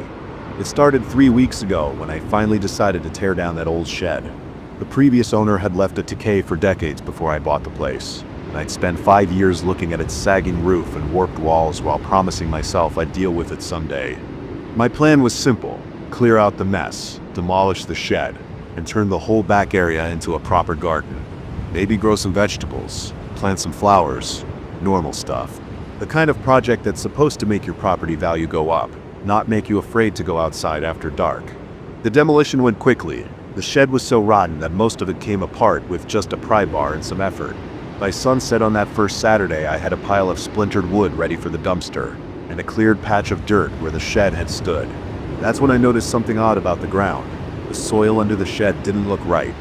While the rest of my yard had the typical rocky New England dirt, this patch was darker, looser. It looked recently disturbed, even though that shed had been there for at least 30 years. I grabbed my shovel and poked at it. The blade sank in easily, too easily. I should have stopped there. I should have called it a day, gone inside, ordered a pizza, and watched the game. Instead, I started digging. The soil was different all the way down. No rocks, no roots, just dark earth that felt wrong under my shovel. I'd gone down about 3 feet when I hit something solid. Metal scraped against metal. The sun was getting low, painting long shadows across my yard. The woods at the edge of my property had grown darker, denser somehow. I felt exposed standing in that hole, but I couldn't stop. I had to know what was down there. I cleared more dirt away with my hands. My fingers brushed against something smooth and cold. A metal surface curved and larger than I expected. As I worked to expose more of it, sweat dripped down my back despite the cooling air. That's when I felt the first prickle on the back of my neck. You know that sensation when someone's watching you? This was stronger. I turned toward the woods, but there was nothing there, just shadows between the trees, growing deeper as the sun sank lower. I went back to digging, but the feeling got worse. My hands were shaking as I cleared more dirt away. The metal object was round, about 2 feet in diameter, some kind of container sealed tight with no obvious way to open it. The woods seemed closer now, though I knew that was impossible. The shadows had stretched across my yard, reaching toward my hole like dark fingers. Every few seconds I had to look up and scan the tree line. Nothing moved, but I knew something was there, watching, waiting. My fingers found an edge, a seam in the metal. The object had a lid, heavy but not rusted. It could be opened. Should it be opened? The rational part of my brain screamed to leave it alone, to fill in the hole and pretend I'd never found it, but my hands were already working at the seam. A twig snapped in the woods. I jerked upright, heart pounding. The sun had nearly set now, painting the sky in deep reds that made the shadows seem darker by contrast. Another crack, closer this time. Movement between the trees or just branches swaying in the wind. I grabbed the metal container and heaved it out of the hole. It was heavy, maybe 40 pounds, with a smooth silvery surface that didn't look weathered enough to have been buried for long. No markings, no labels, nothing to hint at its contents or purpose. More sounds from the woods now. Rustling, soft thuds like footsteps, but not quite right. Too careful, too deliberate. My hands were slick with sweat as I worked at the lid. Whatever was in there, I had to know. Had to see it before... Before what? The lid resisted, then gave way with a soft hiss. I lifted it slowly, my hands trembling. Inside was a single object wrapped in what looked like silver foil. As I reached for it, a low sound came from the woods. Not quite a growl, not quite a whisper, but something in between that made my skin crawl. I grabbed the wrapped object and ran for the house. Didn't look back, didn't stop until I was inside with the door locked and all the lights on. My hands were shaking so badly that I could barely unwrap the foil. It was a device of some kind. About the size of a softball, but geometric, with faceted sides that caught the light strangely. It felt warm to the touch, and seemed to vibrate slightly, although I couldn't hear any mechanical sounds. There were no seams, no buttons, no obvious way to activate or open it. Just smooth metallic surfaces that didn't quite look like any metal I recognized. I set it on my kitchen counter and tried to catch my breath to think rationally about what I'd found. That's when my phone rang, making me jump. The unknown number showed up on the screen. I let it go to voicemail. Seconds later, it rang again. Same number. I declined it. It rang immediately a third time. I answered, and there was silence on the line, just soft static and what might have been breathing. Then a click as the call ended. The device on my counter seemed to pulse slightly, the vibration becoming more noticeable. Outside, something moved past my kitchen window, just a flash of motion in the darkness, but enough to make me stumble backward. More movement now, circling the house.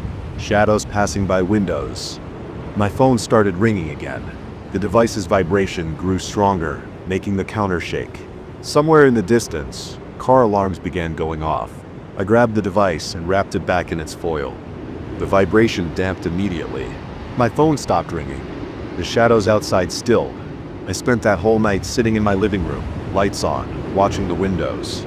The device sat wrapped on my coffee table. Every hour or so, I'd hear movement outside, footsteps on my porch, rustling in the bushes, scratching at the walls. But nothing tried to get in. When dawn finally came, I looked outside.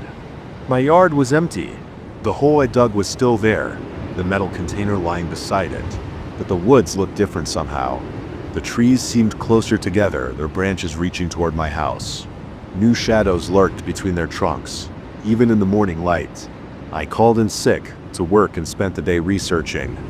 Looked up the history of my house, the area, any strange occurrences or unexplained events. Found nothing unusual. Called the previous owner, but they claimed no knowledge of anything buried under the shed. Said they'd never even gone inside it. That was 3 weeks ago. I haven't opened the foil since that night. Haven't touched the device directly. It sits in my safe now, wrapped in multiple layers. But I know it's still active. Some nights I can feel it vibrating through the floor, calling to whatever watches from the woods. The trees are definitely closer now. Every morning they've crept forward a few more inches. The shadows between them are darker, deeper, moving in ways shadows shouldn't move. Birds don't fly over my property anymore. The neighborhood cats stay away. I've tried to fill in the hole, but the dirt won't stay. Each morning, it's dug out again, though I never hear any digging during the night. The metal container has vanished. Phone calls come every night now, always from different numbers. Sometimes there's breathing on the line, sometimes strange electronic tones, sometimes words and languages I don't recognize. I've stopped answering. I should leave, pack up, sell the house, move far away, but I can't. Whatever that device is, whatever's out there in the woods watching me, I know I can't let it out of my sight. Can't risk someone else finding it, opening it, unleashing what? So I stay. I keep the lights on at night. I've installed security cameras though, they never seem to capture anything but static when the shadows move. I watch the woods creep closer day by day and wait. For what? I don't know. But something's coming. The device pulses stronger each night. Shadows grow deeper. Phone calls become more frequent. Whatever is out there is getting impatient. Last night, I stood at my back window staring into the darkness.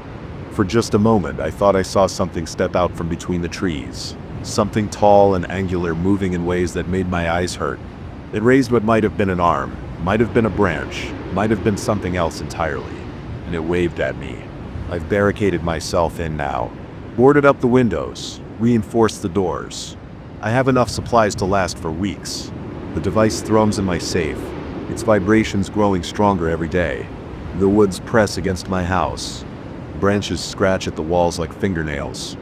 I know they'll find a way in eventually. Or maybe they'll wait for me to come out. I can't stay here forever. But I won't open that device again.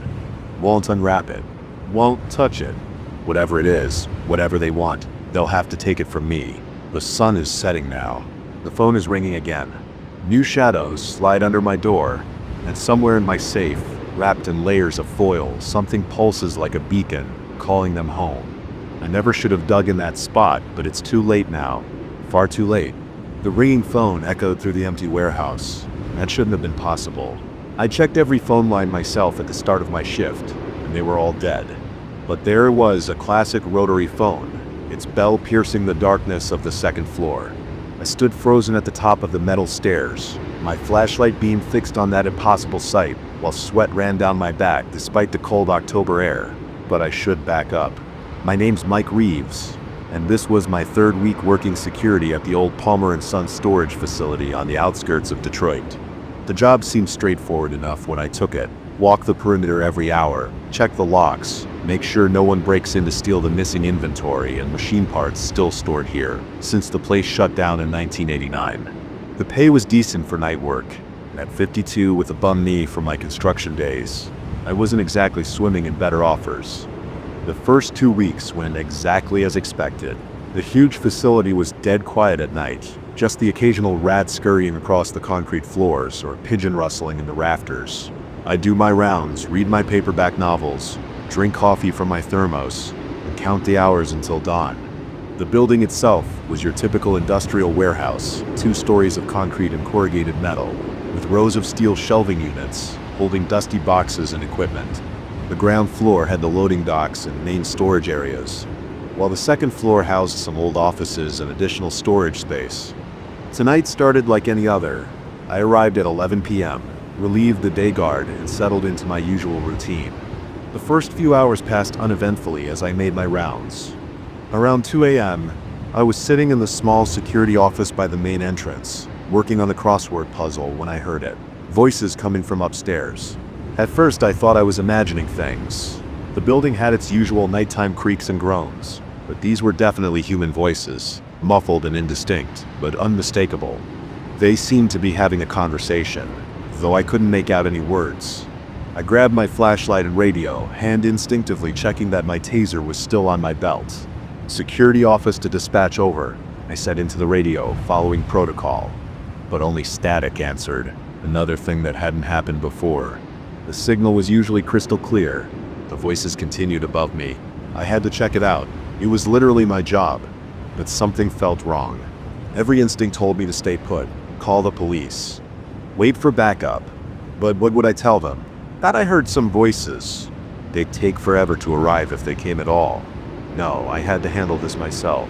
I moved through the ground floor, my flashlight beam sweeping methodically across the rows of shelving. Everything was exactly as it should be. No signs of break-in. All doors were still locked. The voices grew slightly clearer as I approached the metal stairs leading to the second floor.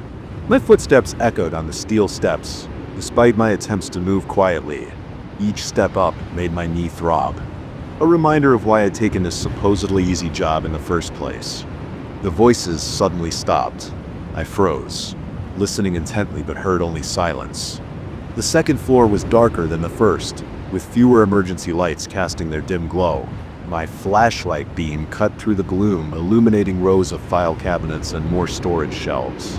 Ahead lay the old office area, a maze of cubicle walls and abandoned desks. "Security," I called out, trying to keep my voice steady. "Anyone up here needs to identify themselves immediately." No response. I began methodically checking each office and storage room, flashlight beam revealing nothing but decades of dust and abandoned office equipment. No signs of disturbance. No footprints in the dust besides my own from previous rounds. The building's climate control hummed steadily in the background. That's when I heard it, the phone ringing. Not the harsh electronic buzz of a modern phone, but the distinctive bell ring of an old rotary model. I swung my flashlight toward the sound and saw it sitting on a desk in one of the corner offices. It was one of those heavy black desk phones from the 70s or 80s, covered in a thick layer of dust like everything else up here. I approached slowly, every step deliberate. The phone continued ringing, but something was off about the sound. It seemed to come from slightly above the actual phone, as if the ringing was in the air rather than coming from the device itself. I reached the desk and shone my light directly on the phone. The cord was frayed and severed about 6 inches from the base. It wasn't connected to anything. My hand shook slightly as I reached for the receiver. The ringing stopped the instant my fingers touched the cold plastic. For a long moment I stood there in silence, receiver hovering over the cradle. Then I lifted it to my ear. "Hello?" My voice cracked slightly.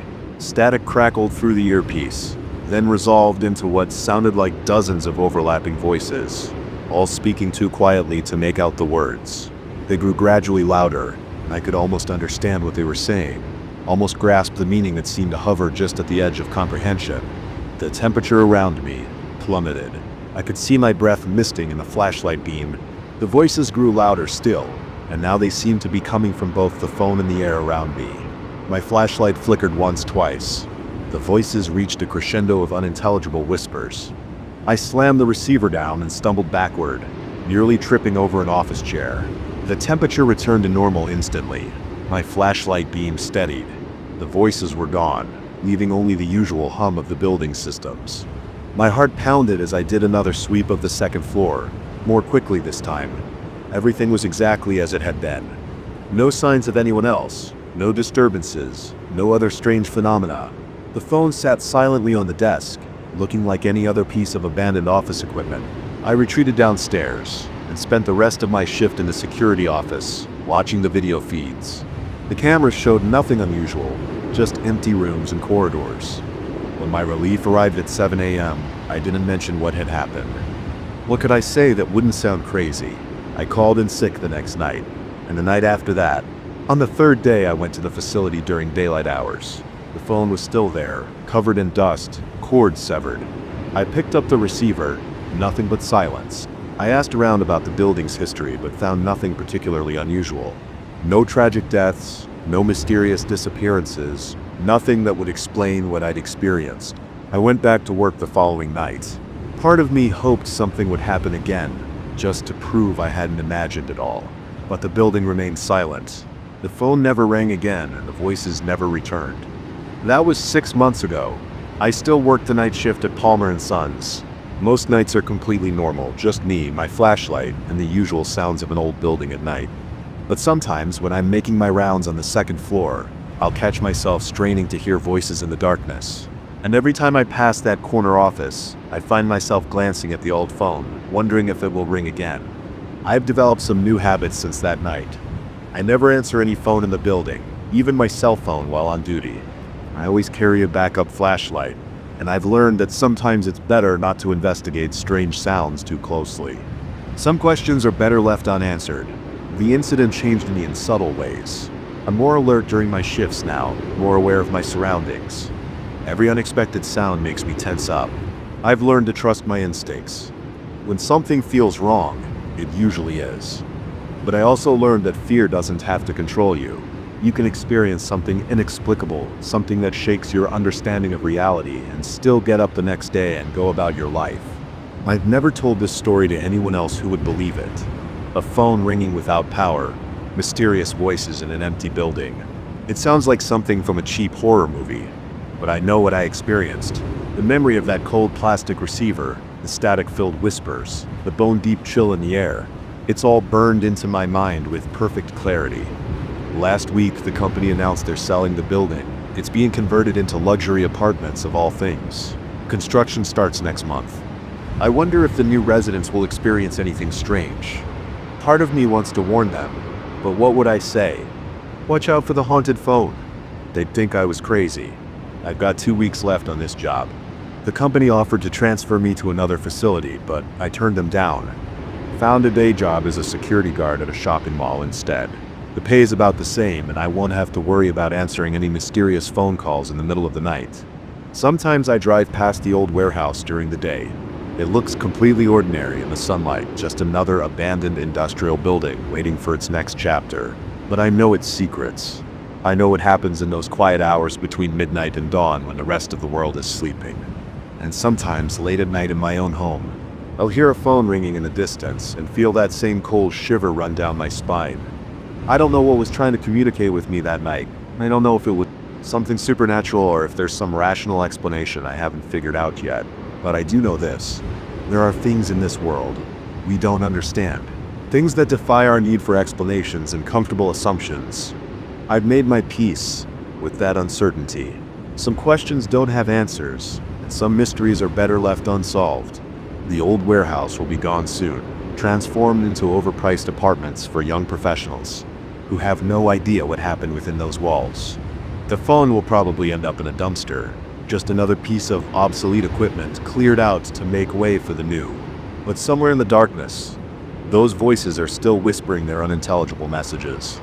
And sometimes, in the quietest hours of the night, I wonder if they're still trying to tell me something. But I won't be around to find out. My last night shift is coming up. And when it's over, I'm walking away for good. Let someone else deal with whatever secrets the old Palmer & Sons building is hiding. I've had my brush with the unexplainable, and once is enough for me. These days I prefer my phone calls to come through working lines. My nights to be filled with nothing more mysterious than the sound of my own footsteps. My hands grip the steering wheel tighter as another mile marker disappears into the darkness behind me. The clock on my dashboard reads 11:47 p.m. I hadn't seen another car for at least 40 minutes on this stretch of rural road cutting through northern Vermont. The headlights carve a tunnel through the pitch-black night, illuminating patches of frost beginning to form on the asphalt.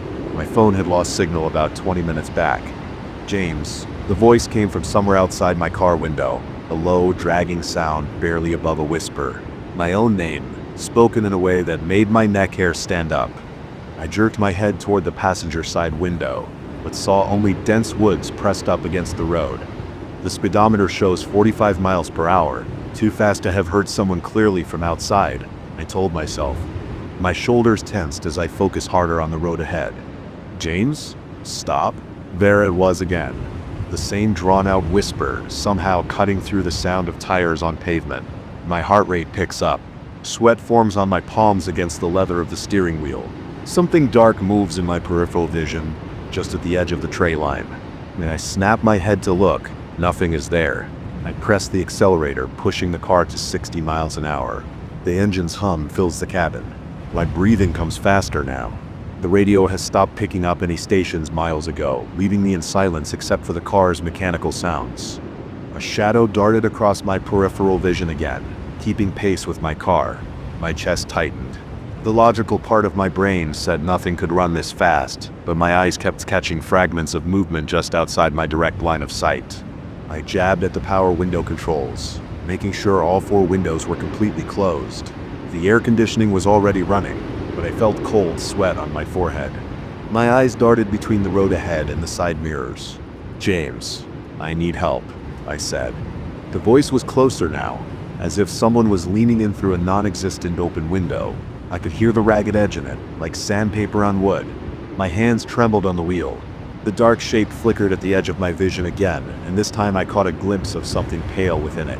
I jammed the accelerator down, pushing the car to 75 miles per hour. The engine roared. Trees whipped past in a dark blur. My heart pounded so hard I could feel it in my throat. James, please, I said.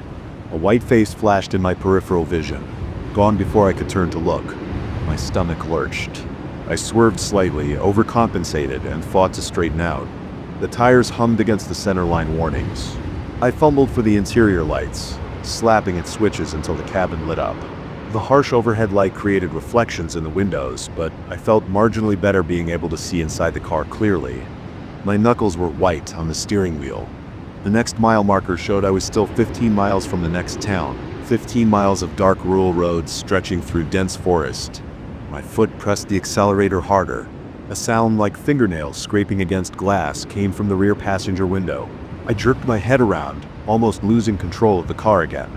Nothing was there, but the scratching continued. My breath came in short gasps. Now. James. So cold. The voice was inside the car now, right behind my seat. I felt something brush against my shoulder. The touch was like ice water through my shirt. I shouted and swerved hard, nearly running off the road. The car fishtailed before I wrestled it straight again. My eyes locked on the rearview mirror.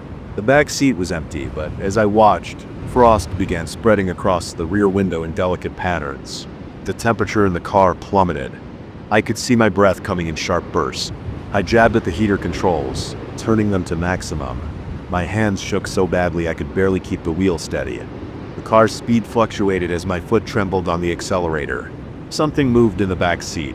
Just a flutter of shadow, but I saw it clearly in the mirror this time. My chest constricted. It was getting harder to breathe. The cold had become intense, burning my lungs with each gasping breath. James, look at me. I kept my eyes rigidly forward, focusing on the road with every ounce of willpower I had. More movement in my peripheral vision. The shadow was taking shape, becoming more solid. Pale fingers appeared at the edge of my seat. I started talking out loud, my voice shaking. This isn't real. This isn't happening. Just keep driving. Just get to town. The fingers crept higher on my seat. They were long, too long, with too many joints. The nails were black and curved. I could feel the cold radiating from them, even through the seat. James, the scream filled the car, impossibly loud. I slammed on the brakes instinctively.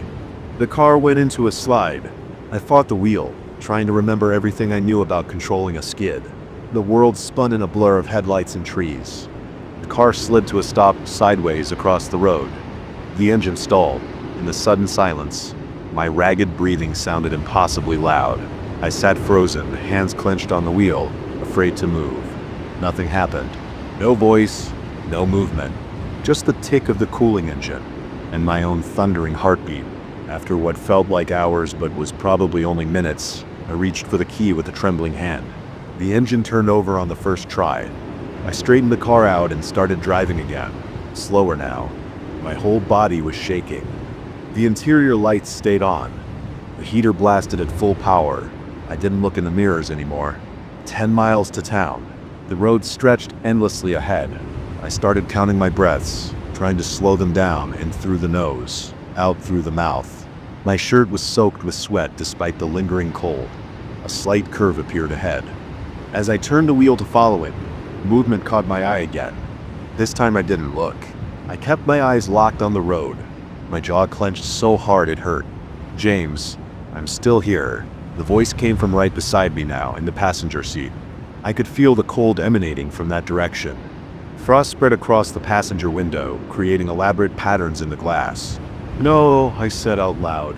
My voice sounded strange and tight. "You're not real. This isn't happening." A laugh then, low and broken like dead leaves scraping across pavement. The sound raised every hair on my body. The cold intensified until I was shivering uncontrollably. "Look at me, James." "No." I said it louder this time, gripping the wheel harder. 7 miles to town. Just 7 more miles. The pale fingers appeared on the edge of my vision again, reaching toward my face. I jerked away, nearly running off the road. The laugh came again, closer now. I started talking louder, drowning out the voice. "Not real, not real, not real, not real." The words became a chant, giving me something to focus on besides the presence beside me. The fingers withdrew. For a moment, I thought it was over. Then the radio suddenly crackled to life, spitting out bursts of static. Through the white noise, I could hear fragments of voices, distorted and wrong. None of the words were clear except my name, repeated over and over in different tones. I punched the radio's power button. Nothing happened. The static continued growing louder. I hit every button on the unit, but it kept playing. The volume increased until it was painfully loud. 5 miles to town. The headlights of my car caught a reflective sign announcing the city limits were ahead. I pressed the accelerator harder, pushing through my fear. The static abruptly cut out. In the sudden silence, I heard breathing. Not my own ragged gasps, but something else. Slow, deliberate, right next to my ear. I broke my own rule and looked. The passenger seat was empty, but in the windshield's reflection I saw it. A face, pale as milk, with black hollow spaces where eyes should be. It hovered just behind my right shoulder, lips pulled back in a too-wide smile full of sharp angles. I screamed. The sound was raw and primal. My foot slammed the accelerator to the floor. The engine roared as the car shot forward. Trees whipped past in a blur. 3 miles. 2 miles. 1 mile. The first buildings of the town appeared, dark shapes against the night sky. A gas station sign glowed in the distance, promising safety in its fluorescent light. "This isn't over, James." The voice was fading now, becoming distant. The cold began to recede. As I passed the first buildings, warmth returned to the car. The frost on the windows melted away. I pulled into the gas station's parking lot and stopped under the bright lights. My hands were shaking so badly I could barely turn off the engine. For a long time, I just sat there, breathing hard, letting the familiar normality of the place wash over me. When I finally got out of the car on unsteady legs, I looked back down the dark road I had traveled. Nothing moved in the shadows, but I knew with absolute certainty that something was waiting there, waiting for me to drive back through. I walked into the gas station. The fluorescent lights hummed comfortingly. The clerk looked up from his phone, bored and normal. I bought a coffee with hands that still trembled slightly. "Rough night?" he asked, making casual conversation. I nodded, not trusting myself to speak about what had happened. He wouldn't believe me anyway. I didn't quite believe it myself, standing there in the harsh artificial light, but I knew I wouldn't be driving back down that road. Not tonight. Not ever. I'd find another route home no matter how long it took, because somewhere in the darkness something knew my name, and it was waiting. I ended up getting a room at the small motel next to the gas station. The desk clerk didn't ask questions about why I was checking in at 1 a.m. I lay on the bed, fully clothed, listening to the hum of the heating units and the occasional passing car. Sleep didn't come easily. Every time I closed my eyes, I saw that pale face reflected in my windshield. Every unexpected sound made me tense up. But eventually exhaustion won out. I drifted off as the first light of dawn began to show through the thin curtains. In the morning, I called my boss and told him I wouldn't be into work. He must have heard something in my voice, because he didn't argue. I spent a day planning a new route home, one that stuck to main highways and populated areas. It took me 3 extra hours to get home that evening, but as I pulled into my driveway, I knew it was worth it. Some roads are better left untraveled. Some voices better left unanswered. That was 6 months ago. I haven't driven on a rural road at night since then. My friends think I'm being ridiculous, taking long detours to avoid certain routes after dark. They joke about my new phobia.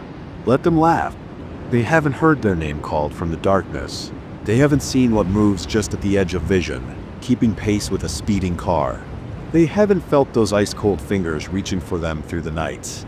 Sometimes when I'm lying in bed at night, I think I hear a whisper, a voice calling my name, low and dragging.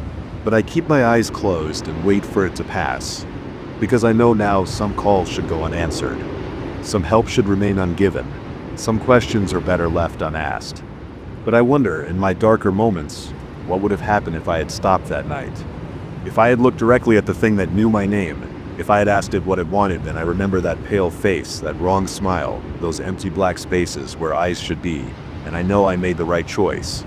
Still, on nights when the wind blows cold and darkness presses against my windows, I hear it, that whisper, that voice, my name, spoken in that awful dragging tone. And I wonder if somewhere on that dark rural road something is still waiting, watching, calling, waiting for me to answer. I heard them while I was checking the electrical panel on the first floor, clear footsteps moving across the ceiling right above my head. The sound stopped me cold because I knew the building was empty. I just finished a complete walkthrough of all 4 floors 20 minutes ago. I'm Jack Wheeler, commercial real estate agent for Premier Properties in downtown Chicago, 15 years in this business, and I've shown hundreds of empty buildings. This one was a standard property, a 4-story office building from the 1960s, recently vacated when the insurance company that owned it moved to a bigger location. Nothing special about it, nothing that should have made it different from any other showing. The morning had started normally. I arrived early to turn on all the lights and check that everything was in order before my 2 p.m. appointment. The potential buyer was a tech startup looking for a new headquarters, and I wanted to make sure the place looked its best. I'd gone through my usual routine, testing light switches, checking thermostats, making sure there was no obvious damage or maintenance issues to explain. The footsteps came again, slow and deliberate, moving from one end of the second floor to the other. They had weight to them. Not the skittering of a raccoon or other animal that might have gotten in. These were human footsteps. My first thought was that someone had broken in, maybe a homeless person looking for shelter. It happens sometimes in empty buildings, though our security was usually pretty good. I pulled out my phone and checked the front door alarm log. No entry since I disabled it when I arrived. The back door hadn't been opened either. Hello? I called up the stairwell. This is building management. Is someone up there? No response, just more footsteps, moving back across the floor in the other direction now. I pulled out my flashlight. I always carry one for showing darker areas of buildings. Started up the stairs. The steps were old linoleum, and they creaked under my feet as I climbed. The sound of my own footsteps echoed in the empty stairwell. Security will be here in 5 minutes, I called out, though I hadn't actually called anyone yet. You need to leave now. Still no response. The footsteps above had stopped. I reached the second floor landing and paused. The hallway stretched out in front of me, fluorescent lights buzzing overhead. Standard office building layout. Long central corridor with doors on either side leading to what used to be individual offices and conference rooms. All the doors were open, just as I'd left them during my earlier walkthrough. That's when I saw the footprints. They started about halfway down the hallway, appearing out of nowhere.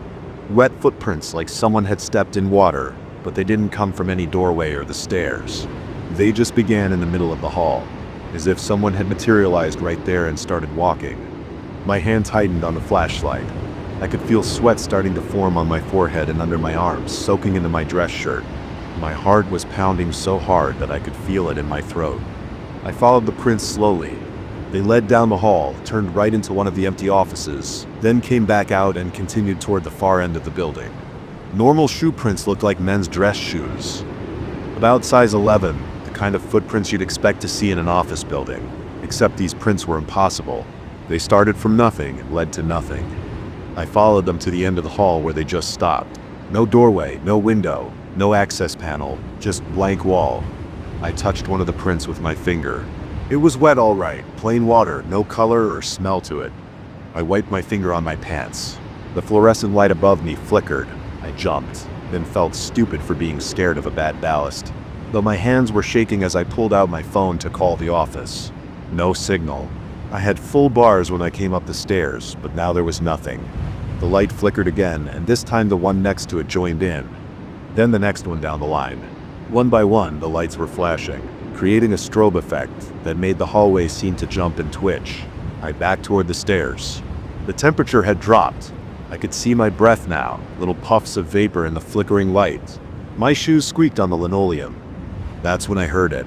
Not footsteps this time, but breathing. Heavy breathing like someone who'd been running. It was coming from the office doorway right next to me. I swung around, shining my flashlight into the room. Empty, just like it had been during my walk-through. Desk brackets still bolted to the walls where furniture used to be. Blank white walls, stained carpet, but the breathing continued. Moving now, circling around behind me. I spun again. Nothing. Just empty hallway and flickering lights. The breathing was closer, right next to my ear. I could feel the cold air of each exhale on my neck. I ran, dropped my flashlight and ran for the stairs, taking them two at a time. My feet slipped on the linoleum, and I barely caught myself on the railing. Behind me, the breathing had turned into a low laugh. I burst out of the stairwell onto the first floor, sprinted for the front door. My hands were shaking so badly I could barely work the key in the lock. Finally got it open and threw myself outside into the afternoon sun. I stood there on the sidewalk, gasping for air, my suit soaked with sweat. People walked past, giving me strange looks, and cars drove by, everything normal, like nothing had happened. I almost convinced myself I'd imagined it all, some kind of weird panic attack, maybe too much coffee and not enough sleep. Then I looked down at my shoes. They were wet with clear water, like I'd been walking through puddles. I called the office and told them I wasn't feeling well. I had to reschedule the showing, made up some excuse about food poisoning. They weren't happy, but I didn't care. No way was I going back in that building today. I went home, took a long hot shower, tried to forget about it. But I kept thinking about those footprints appearing from nowhere and vanishing into nothing. Kept hearing that breathing, that laugh. The next morning my boss called. The clients had shown up for the rescheduled showing, but the building was locked. The maintenance guy went to check it out. He found wet footprints all over the second floor, not just in the hallway this time, in every room, across every wall and ceiling. Hundreds of footprints, all size 11 men's dress shoes, walking in impossible directions. They brought in cleaning crews to mop it all up, change the locks, install new security cameras, but the footprints kept coming back. Every morning new wet prints appear from nowhere, walking across walls and ceilings before vanishing into nothing. The building is still empty. We can't sell it as soon as potential buyers tour the second floor. They leave and never come back. No one will say exactly why, but I know why. I've seen the security footage. Every night the cameras catch it, footprints appearing one by one, walking through the air. And sometimes, if you listen carefully, you can hear breathing and laughter. I don't show empty buildings anymore. Took a job with a residential firm dealing only with occupied homes. My boss thinks I'm crazy, but I don't care because I know what's in that building. I don't know what it is or what it wants, but I know it's there. Walking endlessly through the empty halls, leaving impossible footprints, waiting for someone else to come investigate those sounds from upstairs. Sometimes at night, I wake up in a cold sweat, thinking I hear footsteps above me, heavy steps moving back and forth, and breathing right next to my ear. But I live in a single-story house now. There is no upstairs. I keep telling myself that over and over. There is no upstairs, but the footsteps keep walking. The first bang made me jump. I was alone on the third floor of the Blackwood building, documenting water damage for the upcoming renovation when I heard it, a door slamming somewhere above me. The sound echoed through the empty halls, bouncing off peeling wallpaper and cracked plaster. I froze, My flashlight beamed steady on the stained ceiling and waited. 3 seconds later, another bang. Then another. I checked my phone. It was 4:47 p.m. The construction crew had left 2 hours ago. I was the only one authorized to be here, doing preliminary assessments before the real work started next week. The building had been empty for 12 years, ever since the law firm that occupied it went bankrupt in 2012. The banging continued, a steady rhythm from the 4th floor. My throat felt dry. I knew I should ignore it. Old buildings make noise. Pipes expand and contract. Wind gets in through broken windows. But the regularity of it bothered me. Bang, wait, bang, wait. Like someone was methodically opening and closing a door over and over. I pulled out my phone and started recording, holding it up toward the ceiling. The banging came through clear on the audio. I played it back. Sharp, distinct impacts. Definitely a door hitting its frame. No distortion, no echo that would suggest pipes or settling foundations. Just a door, opening and closing. My palms were sweating. I wiped them on my jeans and gripped the flashlight tighter. The beam caught dust motes, swirling in the air, stirred up by my movement through the musty halls. The banging hadn't stopped. Hello? I called out. My voice sounded thin and reedy in the empty space. No response except the continued rhythm of the door. I walked to the stairwell, shoes crunching on debris. The emergency lights cast a sickly glow that barely penetrated the shadows. Looking up the stairs, I could see nothing but darkness beyond the 4th floor landing. The banging seemed louder here, more insistent. My hand shook slightly as I grabbed the railing. The metal was cold under my palm, covered in a fine layer of grime. I started climbing, testing each step before putting my full weight on it. The stairs were solid concrete. They'd outlast us all. But 12 years of neglect made me cautious. The temperature dropped as I ascended. By the time I reached the 4th floor, I could see my breath misting in the beam of the flashlight. The banging was definitely coming from somewhere down the hall to my right. I swept the flashlight beam across the hallway. Empty offices lined both sides, their doors standing open at identical angles, except one about halfway down on the left. It was closed. Bang. The door shuttered in its frame. Wait! Bang! I walked toward it slowly, keeping close to the wall. My shoulder brushed against the textured wallpaper, leaving dark streaks in the dust. The carpet was thick with 12 years of dirt and debris, but I could see fresh marks in it, long sweeping arcs where something had disturbed the dust recently. The door was made of solid wood, dark with age, with a frosted glass panel in the top half. The glass was intact, which was unusual. Most of the windows in the building had been broken by vandals over the years. The nameplate was missing, leaving just a slightly cleaner rectangular patch on the wood. Bang! The door shook hard enough to make the glass rattle. I jerked back, my heart pounding. There was no wind in here, no draft strong enough to move a heavy wooden door like that. I raised my flashlight to shine through the frosted glass. The beam diffused into a soft glow that revealed nothing but shadows beyond. The banging stopped. My hand hovered over the doorknob. The brass was polished clean, gleaming dully in the flashlight beam. Someone had been touching it recently. I turned the knob slowly. It moved smoothly without the resistance I'd expect from years of disuse. The latch clicked, and the door swung inward with no sound.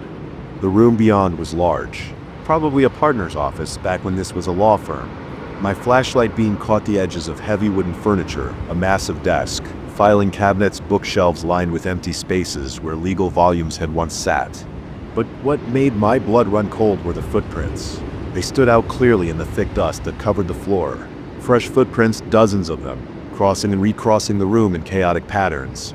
They led to the desk, to the windows, to the bookshelves, as if someone had been pacing frantically around the room. I stepped inside my own shoes, leaving clear prints next to the others. The footprints were smaller than mine, maybe a woman's size. They showed clear treads. Someone wearing modern shoes had made these not barefoot marks or old-fashioned soles. The air in the room felt thick and heavy, like trying to breathe underwater. My chest tightened with each breath. The flashlight beam trembled as I followed the tracks around the room. They all led to and from the door, overlapping and doubling back, but never leaving through the door. It was as if someone had walked in and then... What?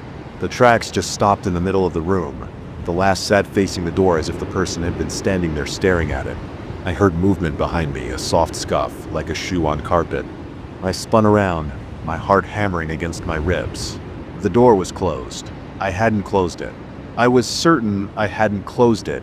I'd left it wide open when I walked in. My hands were shaking so badly that I almost dropped the flashlight. I crossed to the door in 3 quick steps, trying not to look at the fresh footprints that paralleled mine. The doorknob turned easily under my hand. The door didn't open. I tried again, harder this time, twisting the knob all the way and throwing my shoulder against the wood. It didn't budge. The latch mechanism moved freely, but something was holding the door shut. A drop of sweat rolled down my back. The room felt even colder now, the air pressing against my skin like a physical weight. I pulled out my phone. No signal. Of course. The building's thick walls blocked reception on most floors. Behind me, something scraped across the wooden floor. I turned slowly, my flashlight beam jerking across the room. Nothing had moved. The desk sat exactly where it had been. The filing cabinet stood unchanged, but there was a new set of footprints in the dust, leading from the middle of the room toward the windows. My throat closed up. I couldn't breathe. The beam of my flashlight caught something moving at the edge of my vision. A shadow, perhaps, or just dust in the air. But when I snapped the light toward it, there was nothing there. I backed up against the door, keeping my flashlight pointed into the room. The footprints ended at the windows. They were the old steel-framed industrial type, divided into small panes. Most of the glass was intact in here, covered in decades of grime that turned them nearly opaque. The city lights beyond were just dim smudges of yellow and red. A soft tap made me jump. Something had touched one of the window panes. As I watched, frost began spreading across the glass. Delicate patterns grew outward from a central point like ice crystals forming in time-lapse. The temperature plummeted. My breath came out in thick white clouds. My flashlight beam dimmed. The batteries were failing in the intense cold. Another tap, louder this time. Then another. The same rhythm as the door had been making earlier. The frost spread with each impact, covering pane after pane until all the windows were obscured by a thick layer of ice. The flashlight flickered and went out. I slammed my palm against the door, no longer caring about being quiet. Hey, is anyone out there? Help. My voice sounded muffled, as if the air itself was absorbing the sound. The tapping on the windows got louder, more insistent. In the darkness, I could see a faint glow coming from the frost, a pale bluish light that seemed to pulse in time with the tapping. I fumbled with my phone, trying to turn on its flashlight. My fingers were numb with cold, clumsy on the screen. The phone slipped from my grip and clattered to the floor. The tapping stopped. In the sudden silence, I could hear something moving across the room, soft footsteps in the dust coming closer. The blue glow from the windows cast just enough light to see new footprints appearing in the dust, one after another, leading toward me. I grabbed the doorknob with both hands and twisted hard, throwing my whole body against the door. This time it burst open with a crack of splintering wood. I stumbled into the hallway and ran. I didn't stop running until I reached my car in the parking lot. My hands shook so badly that I dropped my keys twice before managing to unlock the door. Once inside, I sat there with the engine running and the heater on full blast, trying to stop shivering. When my breathing finally steadied, I looked up at the building. Light from the street lamps reflected off the windows, making it impossible to see inside.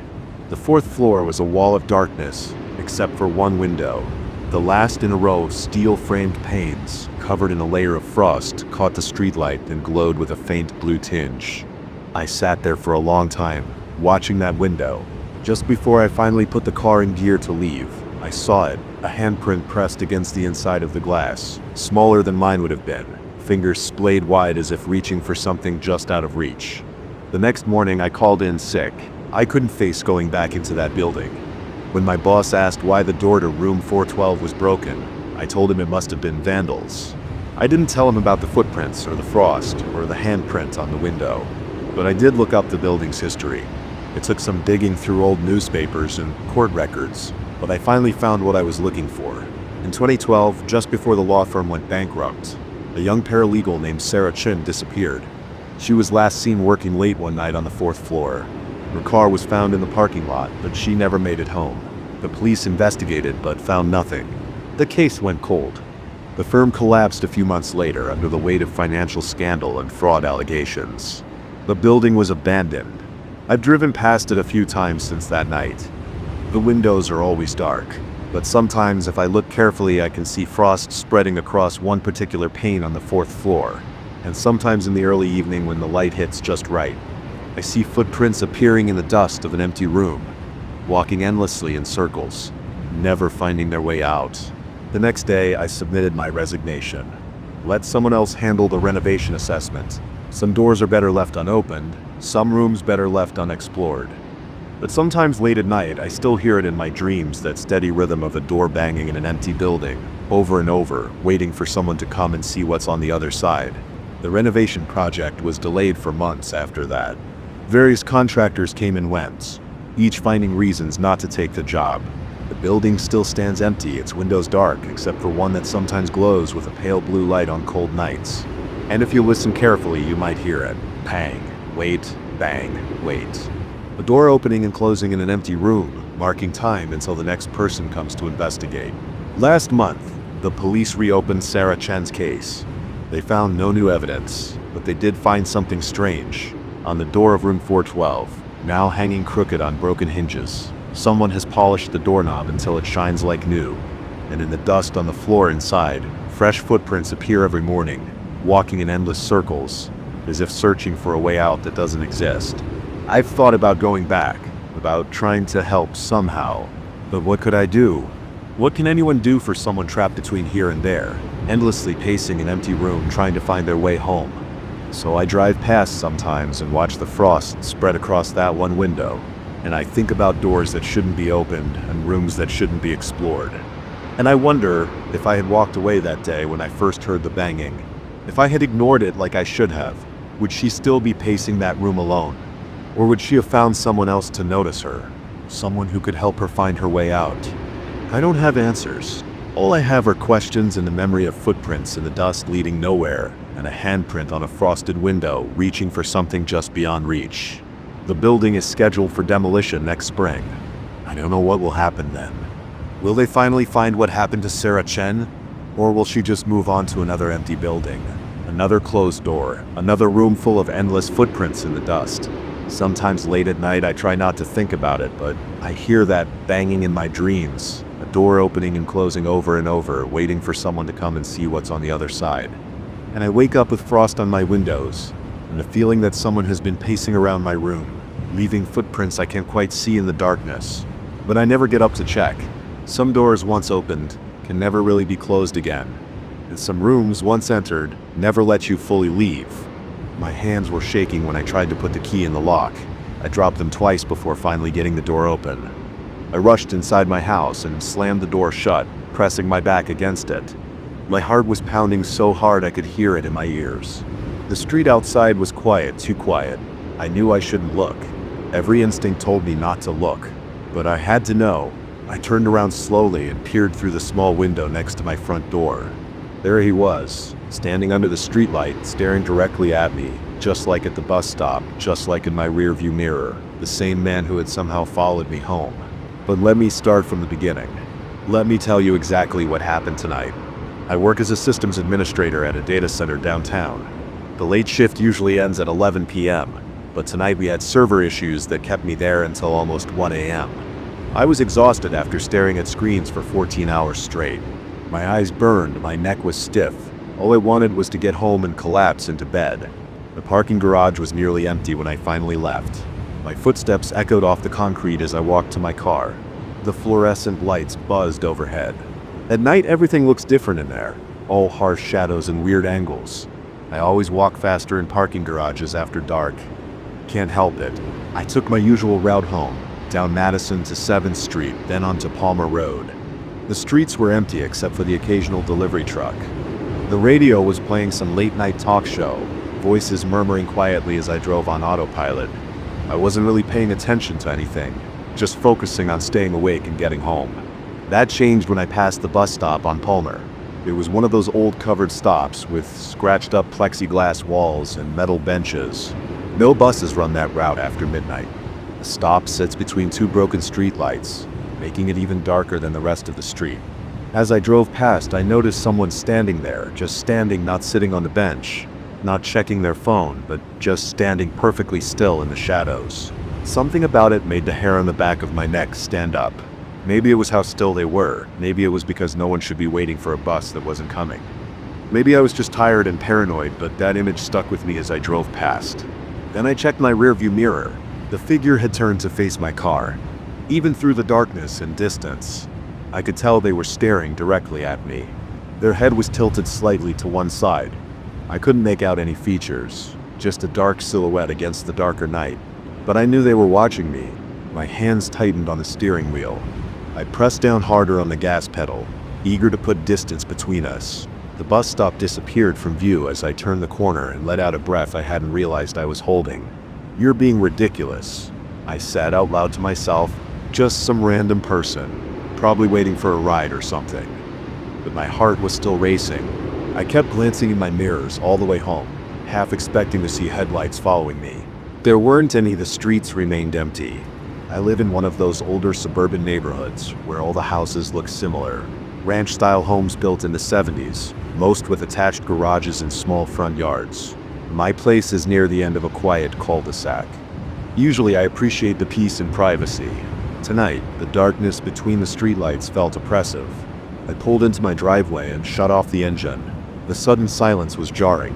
I sat there for a moment, letting my eyes adjust to the dark. Everything looked normal. Mrs. Peterson's cat was sitting on her front porch across the street. A light breeze rustled through the maple trees lining the sidewalk. Nothing out of place. I grabbed my laptop bag from the passenger seat and got out of the car. The motion sensor light over my garage clicked on, bathing the driveway in harsh white light. I walked quickly to my front door, keys already in hand. That's when I heard it. Footsteps on the sidewalk behind me. Slow, deliberate footsteps. I spun around, nearly dropping my keys. The street was empty. The footsteps had stopped. But something made me look further down the road, past where the streetlight's glow faded into darkness. There was someone standing there.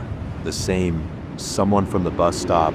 I knew it immediately, even though I couldn't see their face. The same stillness. The same tilted head. The same sense of wrong that made my skin crawl. I fumbled with my keys, cursing under my breath as I tried to find the right one. My hands were trembling so badly I could barely get it into the lock. When I finally got the door open, I practically fell inside in my rush to get in. And now, here I am, pressed against my front door, heart racing. Trying to convince myself I'm imagining things. But I'm not. I know what I saw. He out there right now, standing under the streetlights, staring at my house. Staring at me. I forced myself to move away from the door. I checked all the windows, making sure they were locked. Drew all the curtains closed. Turned on every light in the house. Called the police. The dispatcher told me, "I'm sorry, sir, but we can't send officers out just because someone is standing on a public street. Has this person made any threats or attempted to enter your property?" "No, but if they do anything threatening or try to break in, call us back immediately. For now, make sure your doors and windows are secure and try to stay calm." Stay calm. Right. Easy for her to say. I paced through my house, checking the locks again and again. Every creak of the floorboards made me jump. Every shadow seemed menacing. I kept wanting to look out the windows, but forced myself not to. What if he was right outside, pressing his face against the glass? The rational part of my brain tried to make sense of it. Maybe it was just a coincidence. Someone walking home who happened to go the same direction as me. Maybe I was so tired that I was seeing things that weren't there.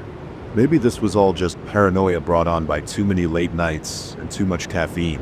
But I knew better. The way he moved or didn't move wasn't natural. The way he appeared in exactly the right spots to make sure I saw him.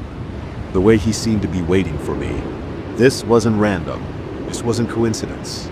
This was deliberate. Hours passed. I couldn't sleep. Couldn't even sit still. I kept moving from room to room, checking windows, listening for sounds outside. My phone sat next to me, 911 pre-dialed and ready to call.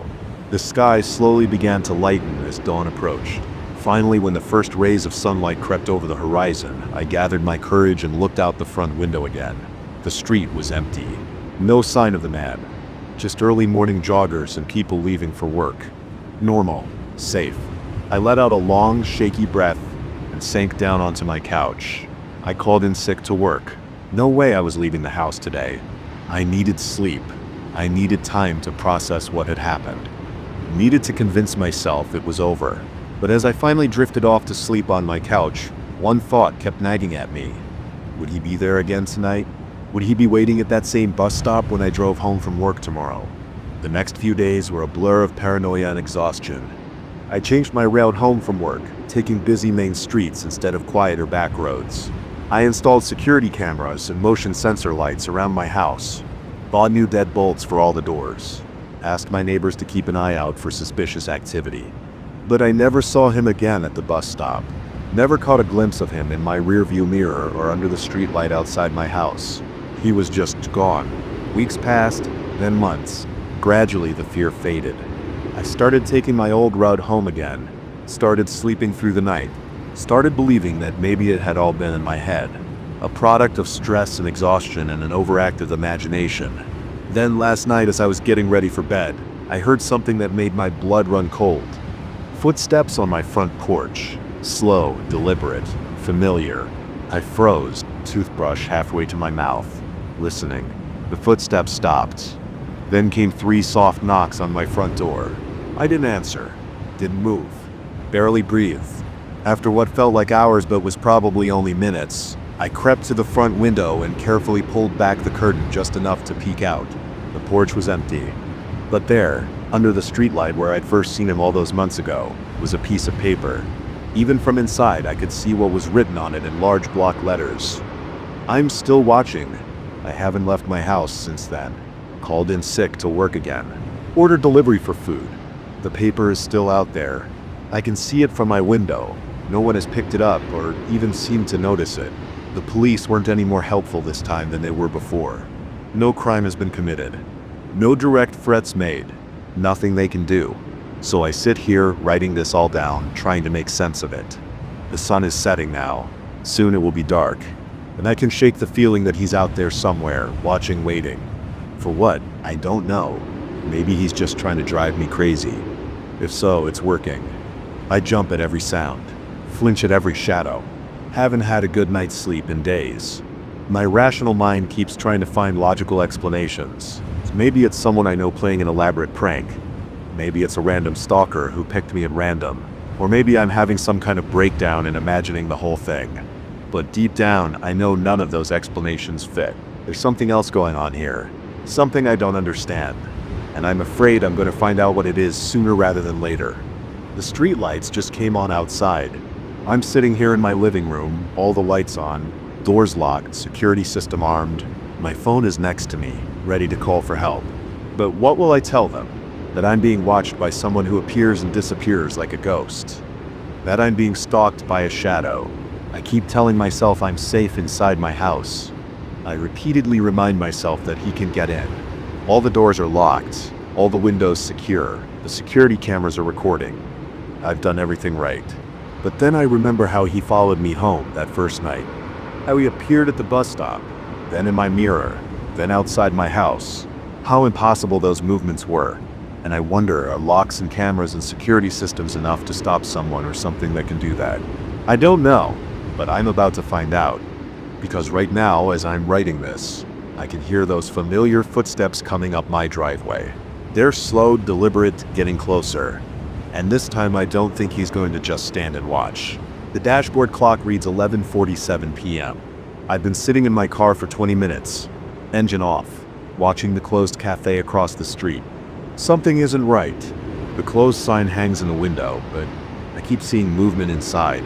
Shadows slide across frosted glass, shapes that shouldn't be there at this hour. And now there's that smell.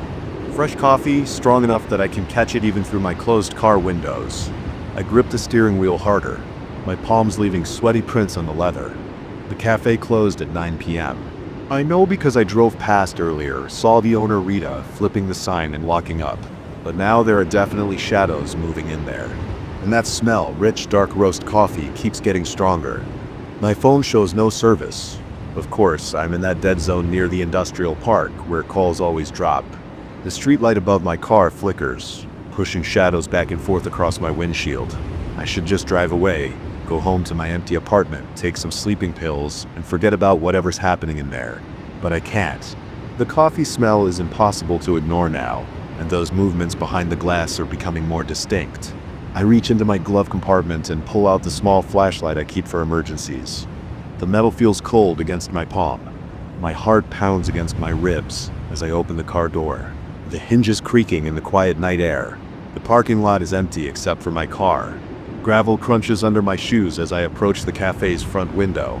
The smell of coffee is overwhelming now, fresh ground beans, hot water, that unmistakable aroma of a brew in progress. But the lights are off. The closed sign hasn't moved. I press my face against the cold glass, cupping my hands around my eyes to block the glare from the streetlight. The interior is dark, but I can make out the counter, the empty tables with their chairs neatly stacked on top. Nothing moves, but the shadows I saw from my car were real. I know they were. The door handle is ice cold when I grab it. I give it a gentle tug, expecting resistance. It opens. The bell above the door chimes softly as I step inside. The smell hits me like a wall, fresh coffee stronger than I've ever smelled it. The cafe is empty, all machines are off. The counter is clean and wiped down for the night, and the register is closed. No cups out, no signs of activity. Hello? My voice sounds strange in the darkness. There's no response. I sweep my flashlight beam across the room. Everything looks normal, too normal. The chairs are still stacked on the tables, exactly as they should be after closing. The floor is spotless, but the coffee smell is so strong it's making my head spin. A sound from the kitchen makes me freeze. Metal against metal, like someone setting down a pot. Then footsteps, soft but unmistakable. Is someone back there? I call out louder this time. The cafe's closed. You shouldn't be in here. No answer, but the footsteps continue. They're moving toward the swinging door that separates the kitchen from the main cafe area. My chest tightens. Sweat runs down my back despite the cool air. The kitchen door swings slightly, just an inch or two, then back, like someone on the other side gave it a gentle push. I take a step backward, bumping into a table. A chair rocks precariously on top, but doesn't fall. The footsteps in the kitchen have stopped. The door swings again, a little wider this time. My flashlight beam catches something moving in the kitchen, just a glimpse through the gap in the door. A shadow, person-shaped but long somehow. Too tall, too fluid in its movements. I'm calling the police, I announce. Even though I know my phone has no signal, my voice shakes. The kitchen door swings open fully. The smell of coffee becomes overwhelming, filling my lungs and making it hard to breathe. My flashlight beam cuts through the darkness into the kitchen, but there's nothing there, just empty counters and silent machines. I back toward the entrance, keeping my light trained on the kitchen door. It's still swinging slightly, like someone just passed through it. Bell above the door chimes as I bump into it. I fumble for the handle behind me. A whisper comes from the kitchen. Not words exactly, but a sound like steam escaping a valve, forming shapes that almost make sense. The coffee smell is so strong now that my eyes water. I wrench the door open and stumble outside. The cool night air hits my face, clearing my head slightly. I don't stop moving until I reach my car, yanking the door open and throwing myself inside. My hands shake as I jam the key into the ignition. The engine roars to life. Through the windshield I can see the cafe's front window. Shadows are moving again, more of them now sliding across the glass like dark water. The door I just fled through stands open, the bell still swaying slightly. I throw the car into reverse and peel out of the parking lot, gravel spraying from my tires. In my rearview mirror, I watch the cafe shrink into the distance. Just before it disappears from view, I see the front door slowly swing closed. My hands don't stop shaking until I'm 5 miles away. I pull into a gas station, its fluorescent lights harsh but comforting. My phone shows full service now. It's 12:13 a.m. I sit there for a long time, trying to process what just happened. The smell of coffee lingers in my clothes, but it's different now, stale and wrong like beans left to burn on a hot plate. The next morning I drive past the cafe on my way to work. It looks completely normal in the daylight. Rita is behind the counter, serving customers like always. The smell of coffee drifting from the open door is ordinary, unremarkable. I park and go inside, half expecting something, but it's just a cafe on a sunny morning. Rita greets me with her usual smile. The usual, she asks. Already reaching for a cup. Actually, I say, my mouth dry. I was here last night. Rita pauses, coffee pot in hand. That's impossible. We close at 9. I know, but the door was unlocked. I came inside. There was this smell. She sets down the pot, frowning. The door wasn't unlocked. I always double check before I leave. None of our machines were on. They're all on timers. They don't start up until 5 a.m. But I was here. I insist. I saw shadows moving inside. The kitchen door was swinging. Someone was walking around back there. Rita's face changes, just slightly, as something flickers behind her eyes. "You should leave," she says quietly. What? "You need to leave now." She's not smiling anymore. Her hand grips the counter edge so hard that her knuckles are white. "Rita? What's going on? What happened in here last night?" She leans forward, her voice barely a whisper. "Some things are better left alone. Don't come back here after dark. Ever." I open my mouth to argue, but the look in her eyes stops me. There's fear there, real fear, and something else. The kind of knowledge that weighs heavily, changing how a person sees the world. I back away from the counter. Other customers are staring now. I hurry outside, where the cheerful bell mocks me as I leave. I never go back to that cafe. I take a different route to work, even though it adds 20 minutes to my commute. Sometimes at night when I can't sleep, I think about what I saw in there, the shadows that moved like water, the footsteps in an empty kitchen, the whispers that weren't quite words. But mostly I think about that smell, fresh coffee in an empty cafe, growing stronger as the shadows drew closer. I've tried every coffee shop in town since then, searching for something that comes close to that aroma. Nothing does. And maybe that's for the best. Because sometimes late at night when my apartment is quiet, I catch a whiff of it, just for a second. Rich, dark coffee, impossibly fresh. When that happens, I turn on every light in the house and wait for morning. And I try not to think about what might be brewing in the darkness, or who might be doing the brewing. I've started drinking tea instead.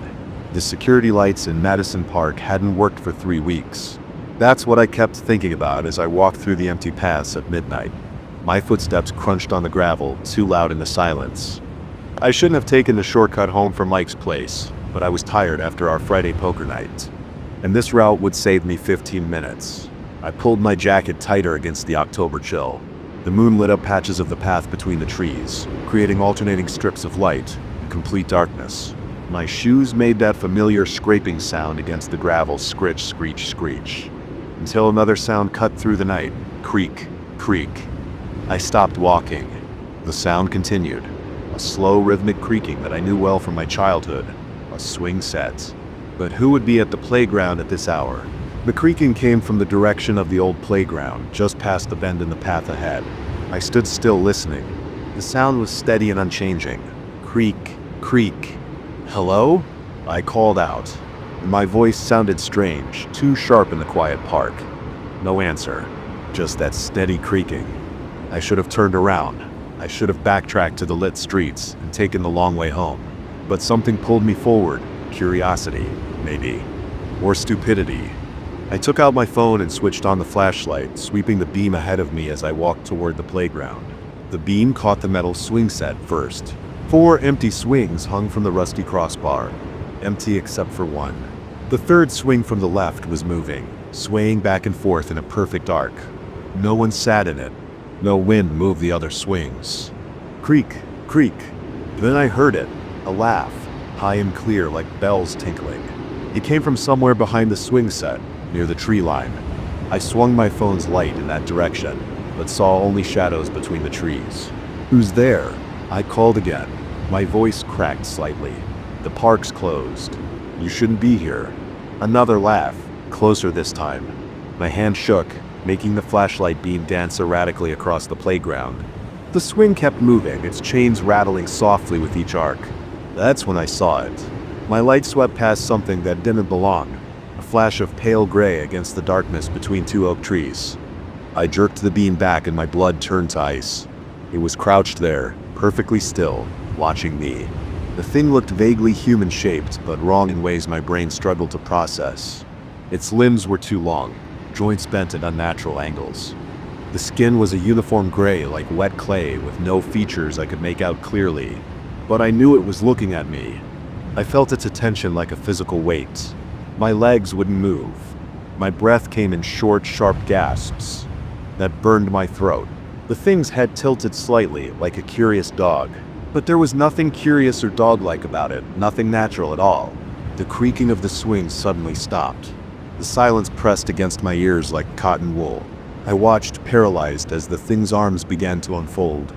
They kept unfolding, stretching longer than any arms should be able to stretch. Its fingers, too many fingers, spread wide. My paralysis broke. I spun and ran. The phone's flashlight beam bounced wildly as my arms pumped. My feet pounded against the gravel path. I could hear something moving through the trees parallel to my path, fast, fluid movement punctuated by the crack of branches. I didn't look. I couldn't look. Every muscle and nerve screamed at me to run faster. My lungs burned. Sweat ran down my back despite the cold. The park entrance seemed impossibly far away. A root or stone caught my toe, and I stumbled, nearly falling. As I fought to regain my balance, I heard it, that bell-like laugh, right behind me now, close enough to feel breath on my neck. I screamed. The sound tore from my throat without conscious thought. I ran faster than I've ever run in my life, my legs moving on pure adrenaline and terror. The thing behind me made a sound, not a laugh this time, but something else. Something hungry. The park entrance appeared ahead, the gap in the fence, the streetlight beyond. I burst through it at full speed, not slowing until I reached the light. I bent over, hands on my knees, gasping for air. My heart hammered so hard I thought it might explode. When I finally caught my breath enough to look back, the park entrance was empty. No movement in the trees, no sound, only distant traffic and my own ragged breathing. I walked home under the streetlights, jumping at every shadow. My hands shook so badly that I dropped my keys twice before managing to unlock my apartment door. I double-checked every lock, closed all the blinds, and sat on my couch until sunrise, listening to every small sound in the darkness. That was 3 days ago. I haven't been back to the park. I take the long way home now, sticking to well-lit streets. But sometimes when I lie in bed at night, I hear it, that creaking sound, that silver bell laugh, and I know it's out there, waiting in the darkness between the trees. I've tried to convince myself it wasn't real, that I imagined it all, some combination of exhaustion and shadows playing tricks on my mind. But this morning, I found something outside my apartment door, deep scratches in the wood, too long and too high for any normal person to make. And below them, a small pile of rust-colored metal shavings. They looked exactly like the kind that would come from an old swing set chain. I'm moving next week. I don't care about breaking my lease. I don't care about losing my security deposit. I have to get away from here, away from that park. But even as I pack my things, I can't shake the feeling that it won't matter how far I go. Because sometimes late at night, when everything is quiet, I hear that laugh, and it's getting closer. I didn't tell anyone about what happened in the park that night. Who would believe me? But I couldn't stop thinking about it. Every shadow seemed to hide something watching me. Every unexpected sound made me jump. I started sleeping with the lights on, but that just created more shadows. A week after the incident, I was working late at my office downtown. The software project I was leading had a major deadline, and I needed to finish debugging some critical code. The office was empty except for me, rows of cubicles sitting silent in the fluorescent light. Around 10 p.m., I heard the elevator ding. Probably the cleaning crew, I thought. But no vacuum sounds followed, no squeaking wheels of cleaning carts, just soft footsteps moving between the cubicles. "Hello?" I called out. No response. I stood up to look over my cubicle wall. The office looked empty, but I could still hear those footsteps. They seemed to be circling, getting closer to my position. My hands started to shake as I remembered that night in the park. The footsteps stopped. Everything went quiet except for the soft hum of computers and fluorescent lights. Then I heard it, that familiar creaking sound, but it wasn't coming from a swing this time. It was coming from my office chair. I spun around. The chair was moving slightly, rocking back and forth on its springs. No one sat in it, but there were marks on the backrest. Long gray smudges like fingerprints, but too big and too long to be human. My phone started ringing, making me jump. It was Mike. "Hey, you still at the office?" he asked. When I answered, "Yeah," I said, trying to keep my voice steady, just finishing up some work. "Man, you've been acting weird ever since that night you walked home through the park," Mike said. "Everything okay?" I wanted to tell him. The words were right there on my tongue, but what would I say? That I was being stalked by some impossible creature, that it had followed me to my office? And fine, I lied. Just stressed about this deadline. Well, don't stay too late, Blake said. Want me to come pick you up? No, I said too quickly. No, it's fine. I'm leaving soon. We hung up and I started gathering my things. My hands shook as I stuffed my laptop into my bag. The office felt different now, threatening.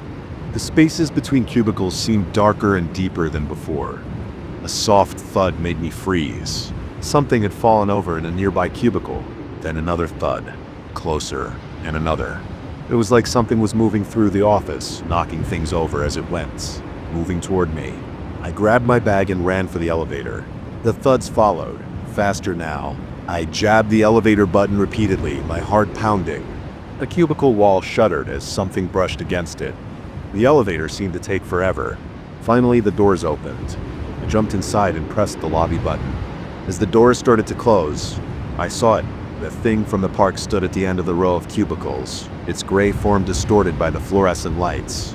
Those two long arms reached toward the elevator, fingers stretching impossibly. The doors closed. I pressed myself against the back wall, shaking. Numbers counted down, 14, 13. That silver bell laugh echoed through the elevator shaft. I burst out of the elevator at ground level and ran through the lobby.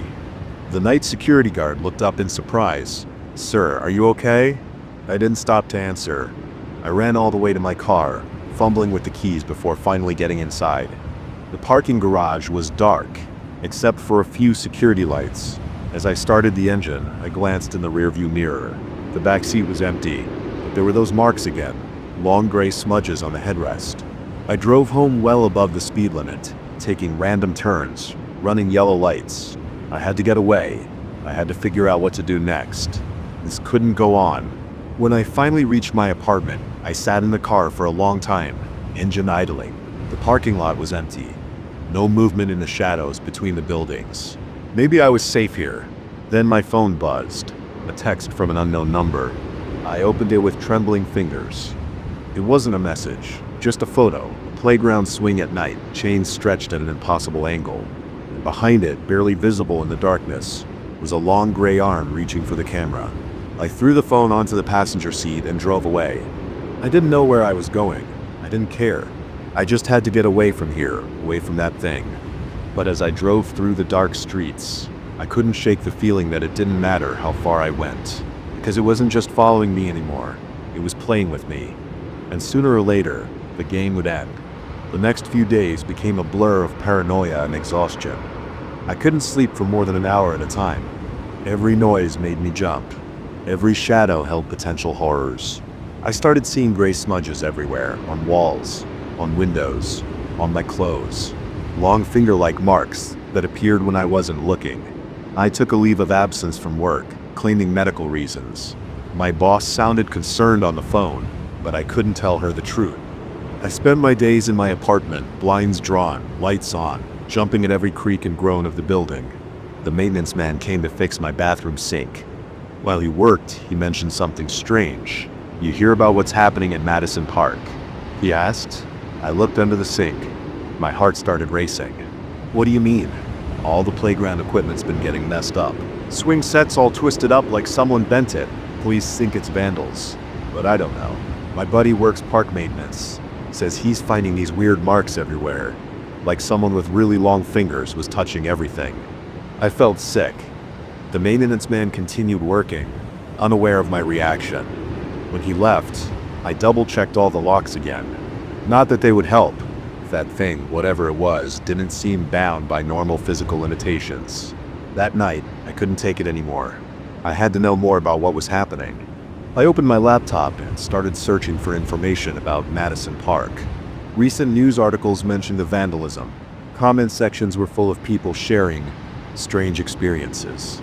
Odd sounds at night. The equipment moving on its own. That silver bell laugh. One comment caught my attention. A username I recognized. Sarah from my apartment building. She described walking her dog late at night and seeing something by the playground. Something gray and wrong that moved in impossible ways. Her dog refused to go near the park after that. I messaged her immediately. An hour later, we met in the building's laundry room.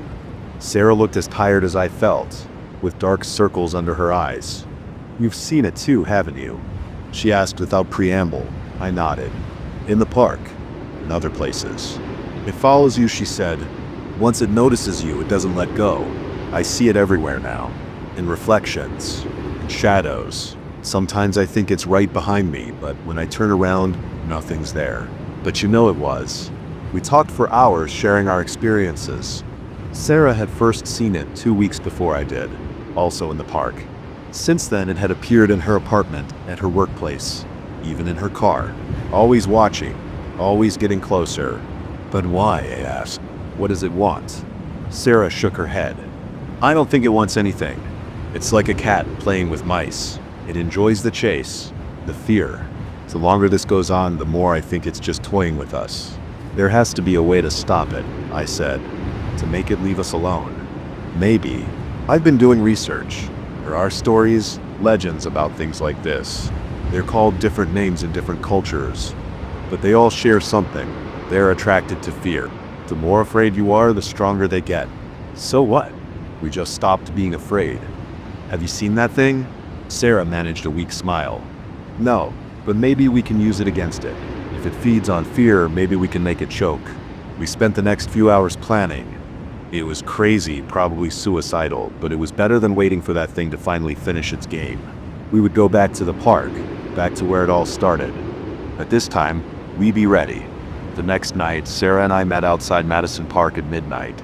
We carried flashlights and our phones fully charged. Sarah had set up a series of small cameras around the playground earlier that day, hidden in trees and bushes. If something happened to us, at least there would be evidence. The park was silent as we approached the playground. The swing set stood motionless in the moonlight, its chains gleaming. We positioned ourselves back to back in the center of the playground, flashlights sweeping the darkness. Remember the plan? Sarah whispered, "Don't run. Don't show fear. That's what it wants." I nodded, though my heart was racing. We waited. The creak came first. That familiar sound of swing chains moving. But we didn't look.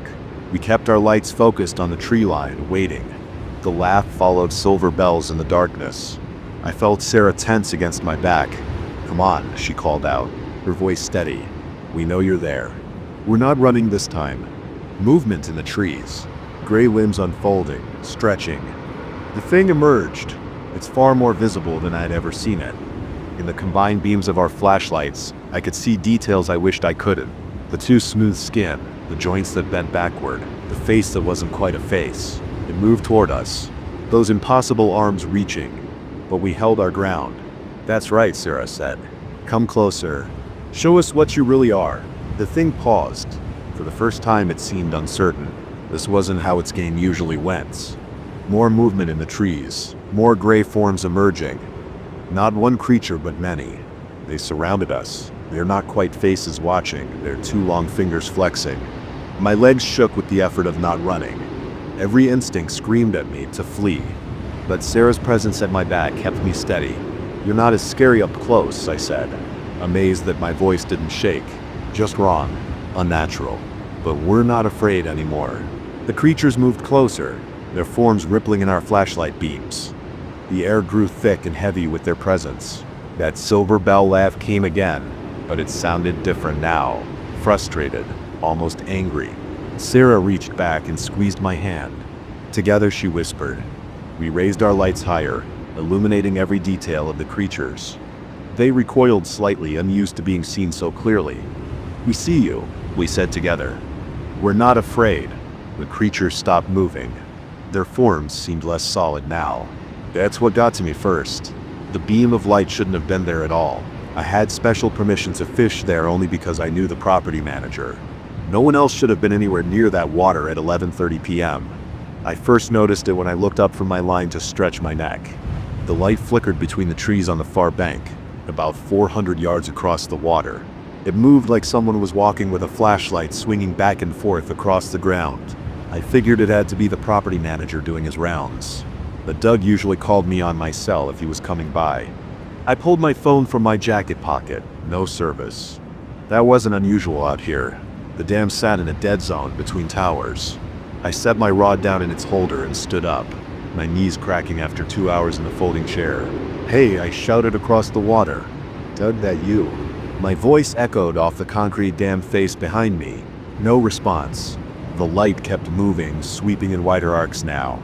Hello? I tried again, louder this time. The dogs back at my house would have heard that yell and they were a mile away.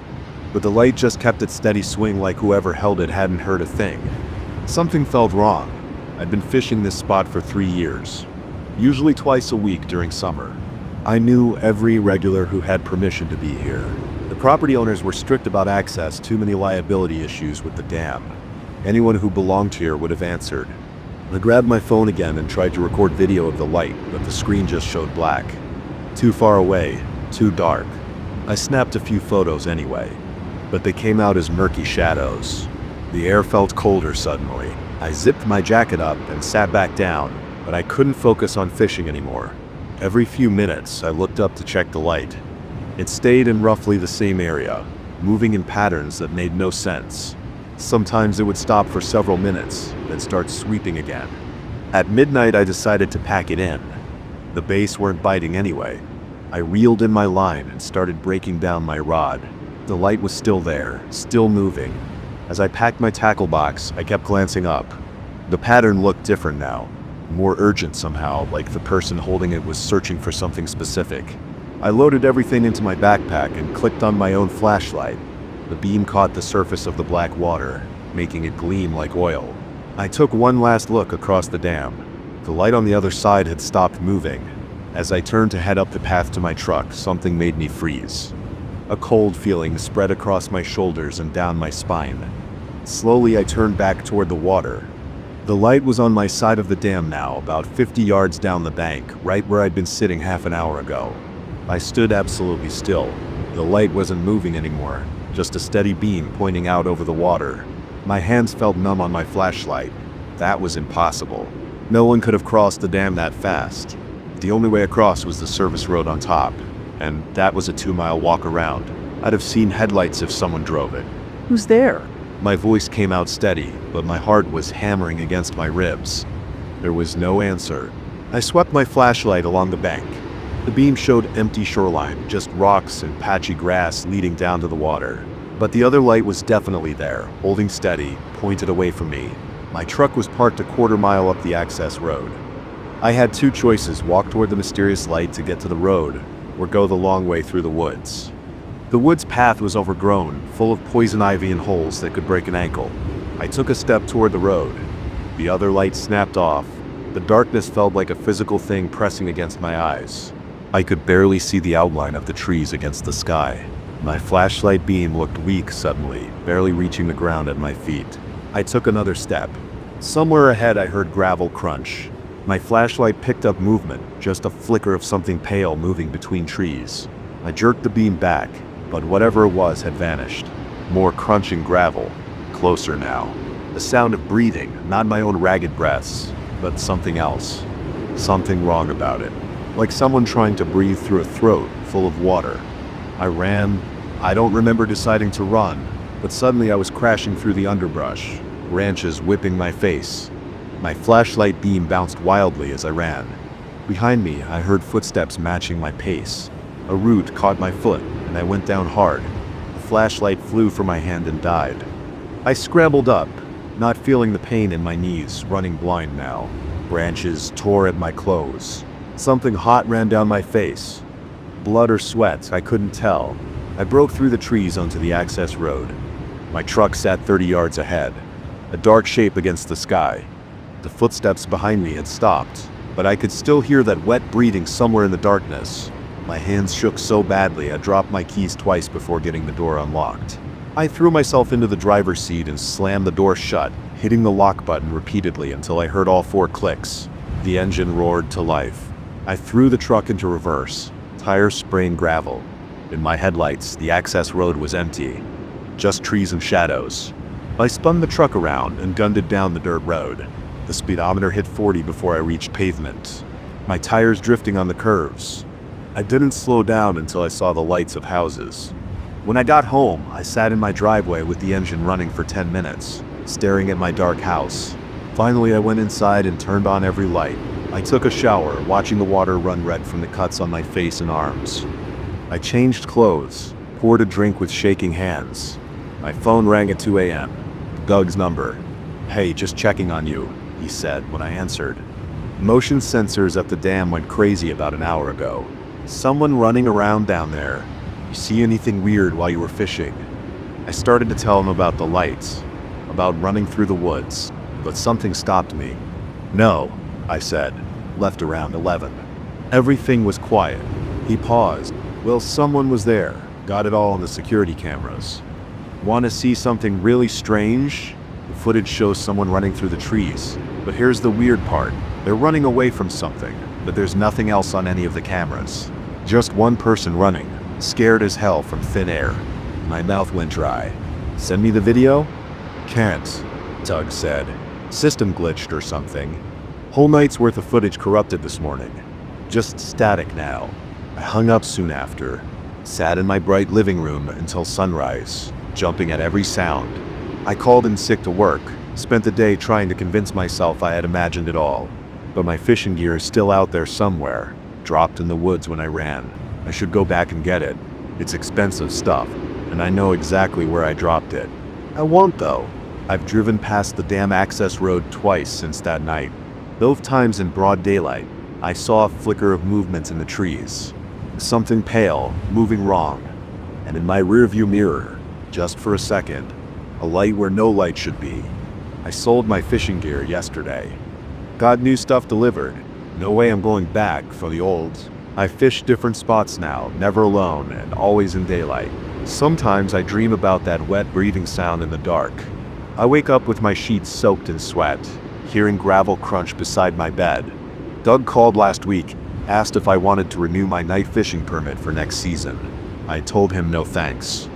I've lost my taste for fishing in the dark. He was quiet for a moment. Then he said something that made my blood run cold. "Yeah, I get it. You're the fourth person to quit night fishing there this year. Nobody will talk about why." I didn't ask him about the others. Don't want to know if they saw what I saw. Don't want to know if they heard that breathing or saw that impossible light move across the water faster than any human could travel. Some questions are better left unasked. Some lights are better left unwatched. But sometimes late at night, when I can't sleep, I pull up the photos on my phone, the ones I took of the light across the water. They're still just dark blurs. Except for one. In the last photo, zoomed all the way in, there's something in the darkness behind the light, something pale and wrong, half hidden behind a tree. Something with a face that isn't quite a face. I deleted the photos, bought a new phone just to be sure they were gone. But sometimes I think I see a light flickering through my bedroom window. And sometimes when the wind blows just right, I hear gravel crunching in my driveway, and that wet, wrong breathing in the dark. I keep my doors locked now. All my windows have new bars. I leave the lights on all night, but I know it doesn't matter. Whatever was at the dam that night, whatever moved that light across the water, it's patient. It can wait. And sometimes, in the darkest part of the night, I hear gravel crunching closer and closer and closer. I should have left at 5 p.m., like everyone else. The cleaning crew had already gone home. The security guard wouldn't do his next round until midnight. I sat alone on the 14th floor of the Riverside Commerce Building, staring at spreadsheets that could have waited until morning. The gentle hum of the air conditioning was the only sound. My coffee had gone cold. The clock on my computer showed 10:47 p.m. I rubbed my eyes, feeling the strain from staring at the screen too long. The fluorescent lights buzzed overhead, casting harsh shadows across my desk. That's when I heard it. Footsteps. Not the quick, purposeful steps of someone who belonged here. These were slow, deliberate. The sound came from the hallway outside my office, about 30 feet away near the elevator bank. Step, pause, step, pause. I sat perfectly still. My hands froze over the keyboard. The footsteps continued, moving past the elevator and heading toward the break room. The carpet should have muffled them, but each step rang clear. My mouth went dry. I knew I was alone on this floor. I'd watched the last person leave hours ago, Janet from accounting rushing to pick up her kids from dance practice. The electronic keycard system logged every entry. No one had come up since then. The footsteps stopped. I heard the soft scrape of a chair moving across the floor in the break room. The sound of weight settling onto cushions. My heart pounded against my ribs. Sweat formed on my palms. I could call security, but my phone sat on my desk and screened dark.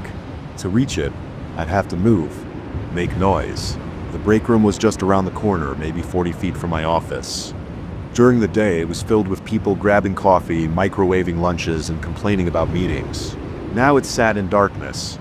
I hadn't bothered turning on those lights when I made my last coffee run 2 hours ago. I needed to know. My legs shook as I stood, and the wheels of my chair squeaked slightly. I froze, listening. No response from the break room. No more footsteps. I moved to my office doorway, keeping close to the wall. The hallway stretched ahead, lit by emergency lights that cast a dim glow. Empty desks formed shadowy shapes in the open office space. The break room entrance was a black rectangle in the wall. My breath came in short bursts, and I forced myself to take deeper breaths, trying to slow my racing pulse. One step into the hallway, then another. The carpet absorbed the sound of my shoes. I kept my hand on the wall, using it as a guide. The emergency lights created pools of weak light every 20 feet. Between them, the shadows seemed to shift and move. I reached the break room entrance. The door was open, as it always was.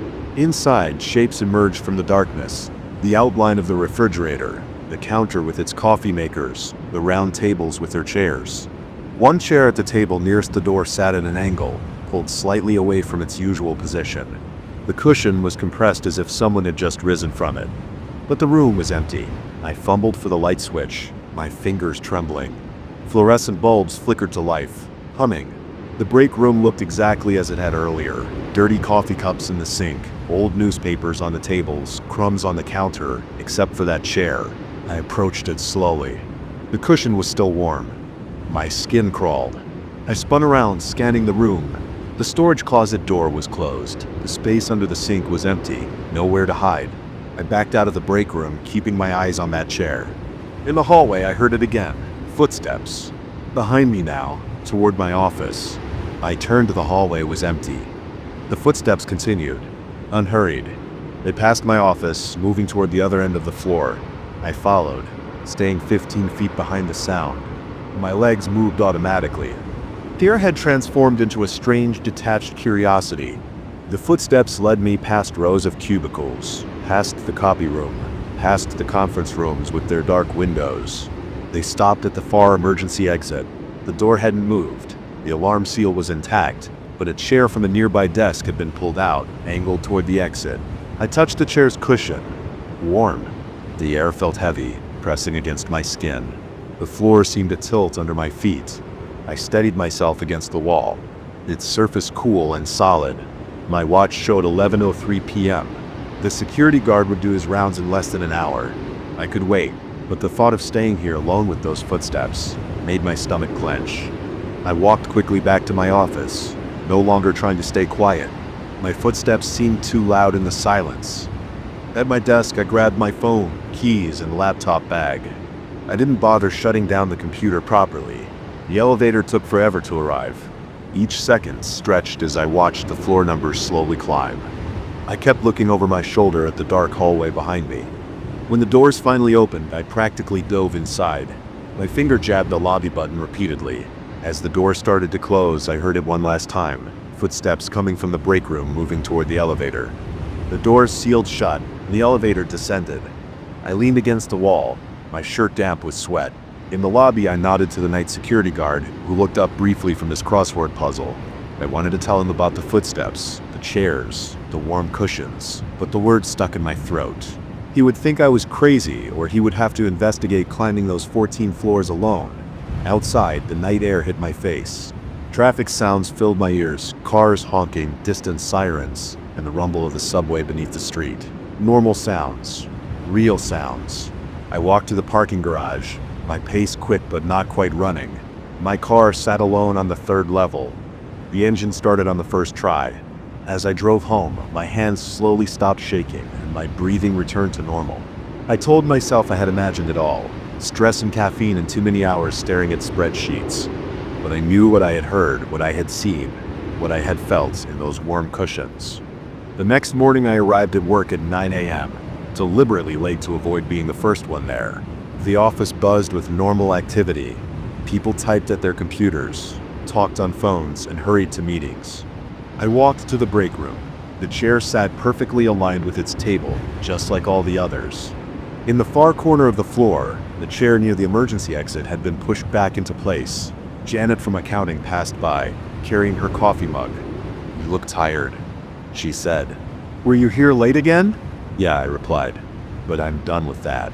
No more late nights at the office." She laughed and continued on her way. I stood in the break room doorway, staring at that chair. In the daylight, with people all around it, looked completely ordinary, just metal and fabric and cushioning. I walked to my desk and started my computer. As it booted up, I looked at the security camera feeds available on our internal website. The 14th floor cameras showed empty hallways from the previous night. No movement, no displaced chairs, no footsteps.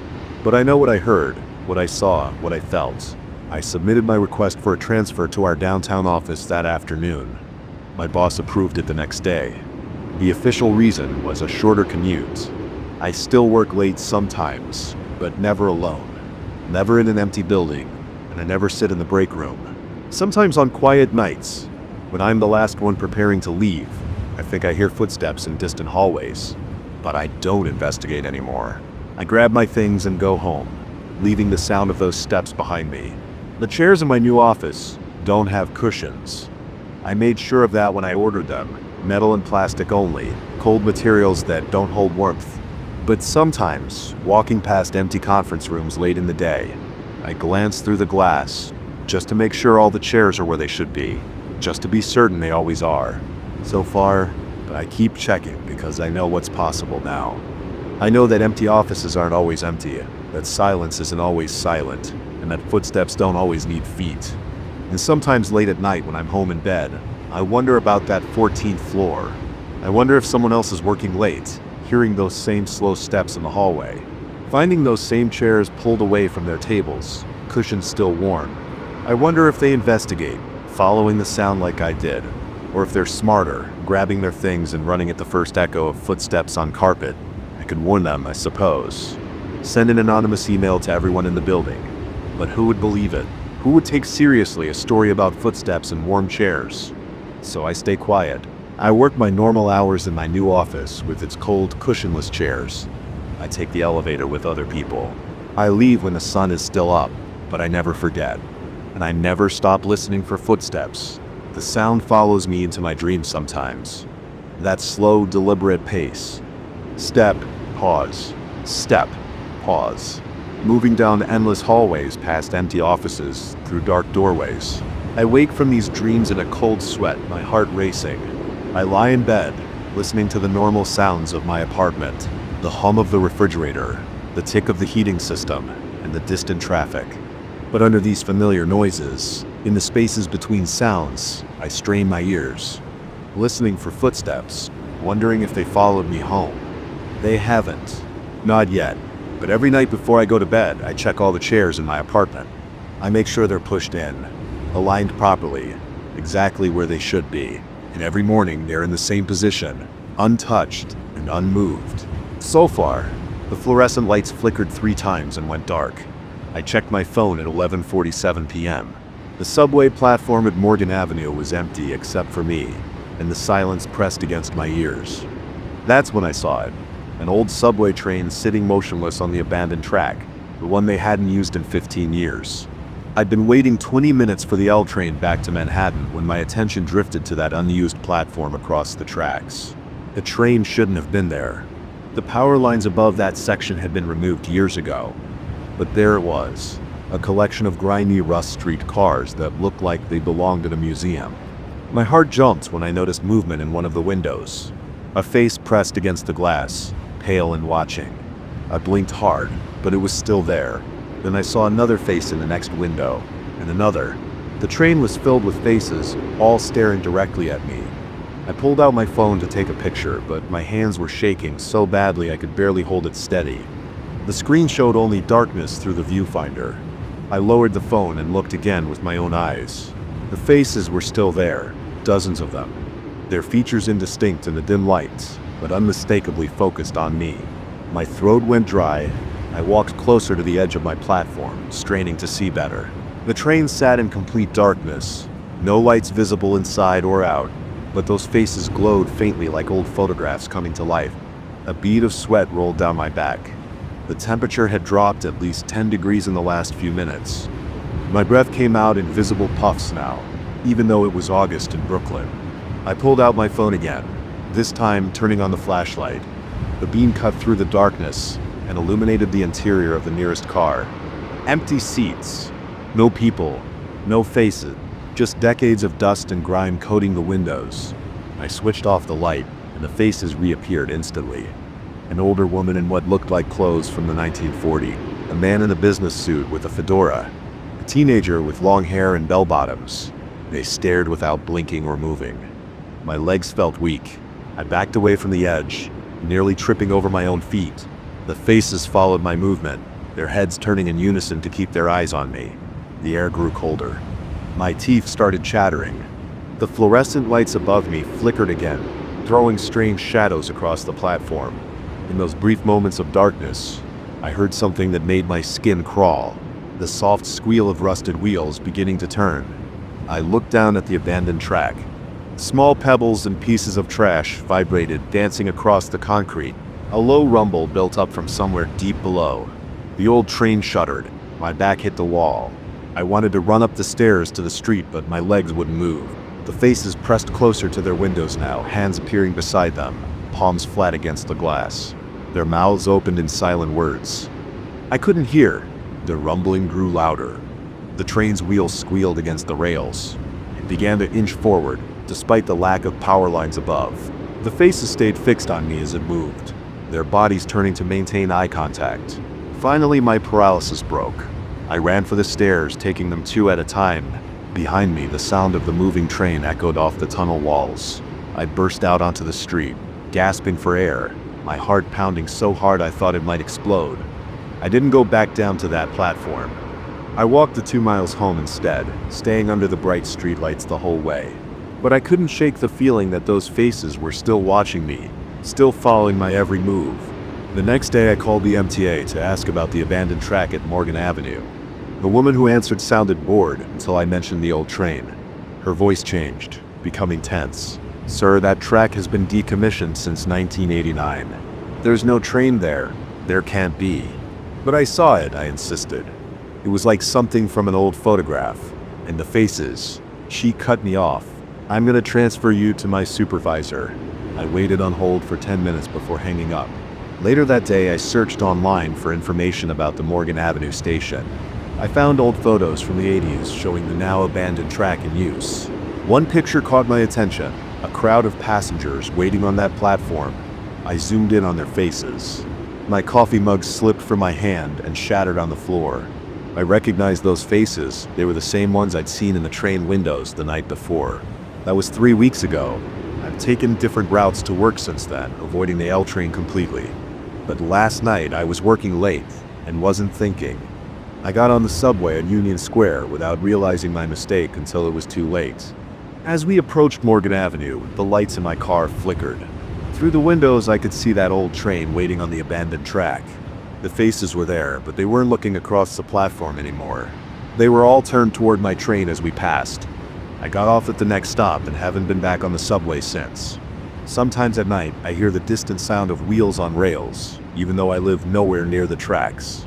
And when I walk past windows after dark, I catch glimpses of faces reflected in the glass. Faces that aren't mine aren't there when I turn around to look. I've started researching the history of that abandoned track.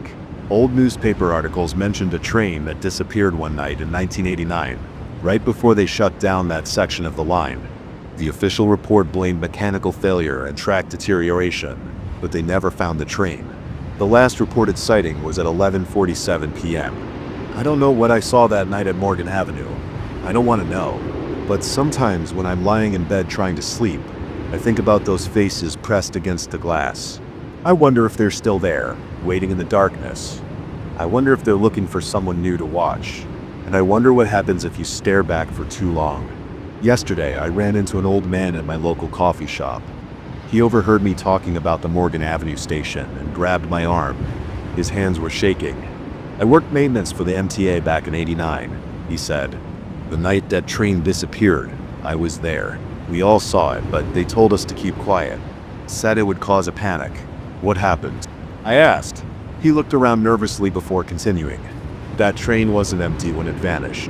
There were 17 passengers, never seen again. But sometimes late at night, we see lights moving on that track and faces in the windows. Always the same faces. I showed him a photo I'd found online. His face went pale. Those are them? He whispered. Those are the ones who never got off. He wouldn't say anything more after that. Just kept shaking his head and muttering about how he should have helped them. Should have done something that night. I've been thinking about his words ever since. About those 17 passengers trapped somewhere between here and where. What do they want from those of us who see them? The maintenance man had one last thing to say before he hurried out of the coffee shop. If you see that train again, don't look at the faces. Whatever you do, don't make eye contact. They're looking for replacements. I haven't slept well since then. Every time I close my eyes, I see those faces watching me through the dirty glass. And lately, I've been having the same dream. I'm standing on that platform again, but this time I'm on the other side of the window. I'm pressing my face against the glass, watching someone else on the platform, waiting for them to look up and see me. I wake up in a cold sweat every time, my heart racing. But what scares me most is the feeling that lingers after I wake up. The feeling that part of me is still there, still watching, still waiting. This morning, I found an old subway ticket in my coat pocket. I don't remember buying it. The date stamp shows August 15th, 1989. I've started taking cabs everywhere now. The fare is expensive, but it's better than the alternative. Better than the risk of seeing that train again, of making eye contact with those faces in the windows. But sometimes late at night I feel a pull toward Morgan Avenue, like something there is calling me back. And sometimes, just for a moment, I consider answering that call, going back one last time to see what happens if I stay on that platform long enough for the train to reach me. I won't do it. I can't. But the urge gets stronger every day. If you're ever at Morgan Avenue Station late at night, and you see an old train on that abandoned track, don't look at the windows. Don't count the faces, and whatever you do, don't stare back. Because if you do, you might find yourself on the other side of that glass. And then you'll be the one watching, waiting for someone else to look up and see you. I know this because last night I caught my reflection in my bathroom mirror. For just a second I could have sworn I saw the inside of that train behind me and my face was pressed against a window staring out. I'm writing this down because I need someone to know what happened. What's still happening? The faces in that train are patient. They can wait forever if they have to. They've been waiting since 1989, but I won't be going back to Morgan Avenue. I won't give them another chance to catch my eye. I'll stay away from windows and reflective surfaces, away from abandoned platforms and old trains that shouldn't exist. Because now I know the truth. That train isn't just haunting subway tunnels, it's haunting me. And one of these days it might decide to do more than just watch. So if you're ever in Brooklyn, stay away from Morgan Avenue Station after dark. Don't look for the train on the abandoned track. Don't count faces in windows. And if you hear wheels squealing on rusty rails when there shouldn't be any trains running, close your eyes and walk away fast. Because those faces are always watching, always waiting. And they have all the time in the world to find someone new to join them on their endless journey through darkness. The fluorescent light in my hotel room flickered 3 times when I first walked in. I didn't think much of it. These old hotels always had quirks. My wheeled suitcase bumped against worn carpet as I dragged it toward the bed. Room 412 looked exactly like what you'd expect from a budget hotel in downtown Milwaukee. Beige walls, generic artwork of flowers, and that musty smell that seems to come standard with any building over 30 years old. I checked in late around 11 p.m. after my delayed flight and the mind-numbing drive from the airport. The quarterly sales meeting started at 9 a.m. tomorrow, and all I wanted was to review my presentation one last time and crash. The bedside lamp cast a dim yellow glow across the room as I unpacked my laptop. That's when I saw it. Just above the desk, written in tiny precise letters that I almost missed, was "Get out before dawn." I blinked hard and moved closer. The message was definitely there, written in what looked like pencil, small enough that you'd have to be right next to it to notice. My first thought was that some kid had vandalized the wall, but the handwriting was too neat, too deliberate. I called the front desk immediately. "Hi, this is David Morgan in 412, I said. "There's some graffiti on my wall. Could I switch rooms?" The night clerk sounded bored. "Of course, sir. We have 418 available down the hall. They'll bring you a new key." 5 minutes later, I was wheeling my suitcase into 418. The layout was identical, just mirrored. I dropped my bag and did a quick scan of the walls, more out of curiosity than actual concern. My stomach clenched when I found it. Above the TV this time, in the same tiny handwriting, were the words, "They come at sunrise, run." This couldn't be a coincidence. I searched the rest of the walls methodically, my heart pounding harder with each new message I discovered. Near the bathroom door, death waits for morning. By the window, dawn brings them. Leave now. I practically ran to the front desk. The night clerk, whose name tag read Steve, looked up from his phone with mild annoyance. "Problem with the new room, sir. I need another room now." I tried to keep my voice steady. Steve typed something into his computer. "I can put you in 43. Fine. Perfect." I grabbed the key card and hurried back upstairs. Room 43 had messages too. Different words. Same warning. I checked 45 next. More warnings. 47. The same. My hands were shaking as I worked my way down the hall, requesting key after key from an increasingly irritated Steve, until I'd seen inside 8 different rooms. Every single one had messages about dawn, about needing to leave, about something coming. By now it was 1 a.m. I sat in the hallway, my back against the wall, trying to think rationally. Options. I could leave, find another hotel, but everything nearby would be booked with the convention in town. I could call the police, but what would I tell them? That I found spooky messages written on hotel walls.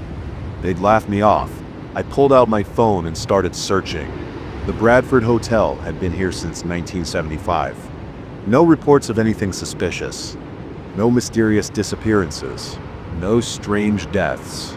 Just decades of mediocre reviews complaining about outdated decor and spotty Wi-Fi. The hallway lights buzzed overhead as I scrolled through page after page of search results.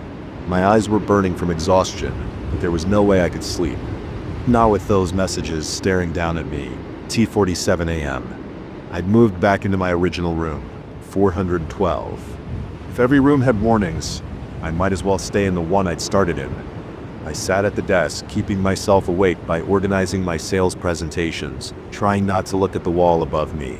The hotel was quiet except for the occasional hum of the elevator or footsteps passing my door. I jumped at every sound. My nerves were so tight that I felt like I might snap. The digital clock on the nightstand seemed to be moving in slow motion. 3:33 a.m. I got up to splash cold water on my face and found new messages in the bathroom I hadn't noticed before. Tiny words scattered across the tiles. Morning brings horror. Dawn is death. They hunger for sunrise. I pressed my palms against my eyes until I saw spots. This was insane. I was letting myself get worked up over graffiti, probably some elaborate prank by bored hotel staff. Or maybe I was more tired than I thought, seeing things that weren't really there. 4:15 a.m. The coffee maker in my room could only produce a sad, lukewarm brew, but I drank it anyway. My hands wouldn't stop shaking. Every few minutes, I checked my phone to track the sunrise time. 6:42 a.m. Less than 3 hours away. I tried watching TV to distract myself, but every channel seemed to be playing commercials or infomercials. The sound of voices helped, though. It made the room feel less oppressive. I kept the volume low, straining to hear any unusual noises in the hallway. 4:58 a.m. The message above the desk seemed to be getting larger, but I knew that was impossible. I was letting my imagination run wild.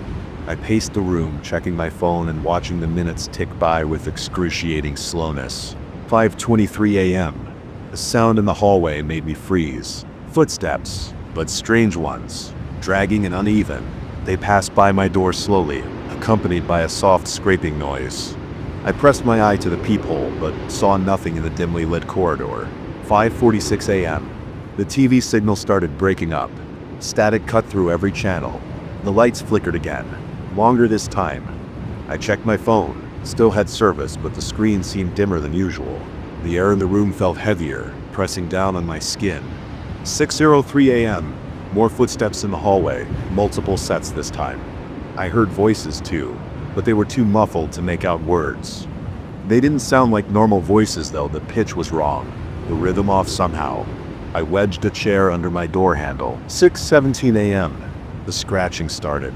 Subtle at first, like mice in the walls, but growing louder. It seemed to be coming from all directions at once. I pressed my ear against the wall and immediately jerked back. The surface was vibrating slightly and it felt warm to the touch. 6:24 a.m. The lights went out completely. My phone screen provided the only illumination, casting strange shadows across the room. The scratching in the walls had become a constant background noise now, punctuated by those strange footsteps in the hall. 6:33 a.m., 9 minutes until sunrise. The scratching stopped abruptly, replaced by a deep, low hum that I felt more than heard. It made my teeth ache and my vision blur. The door handle started rattling. I grabbed my laptop and phone, leaving everything else behind.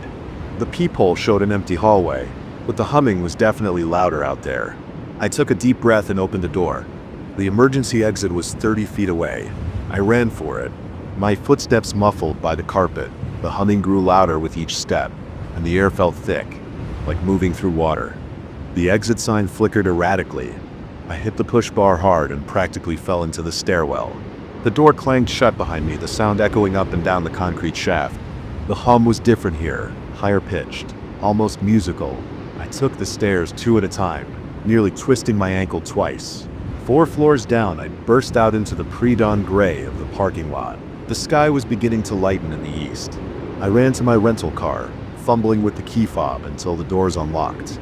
I peeled out of the parking lot just as the first direct sunlight hit the upper windows of the Bradford Hotel.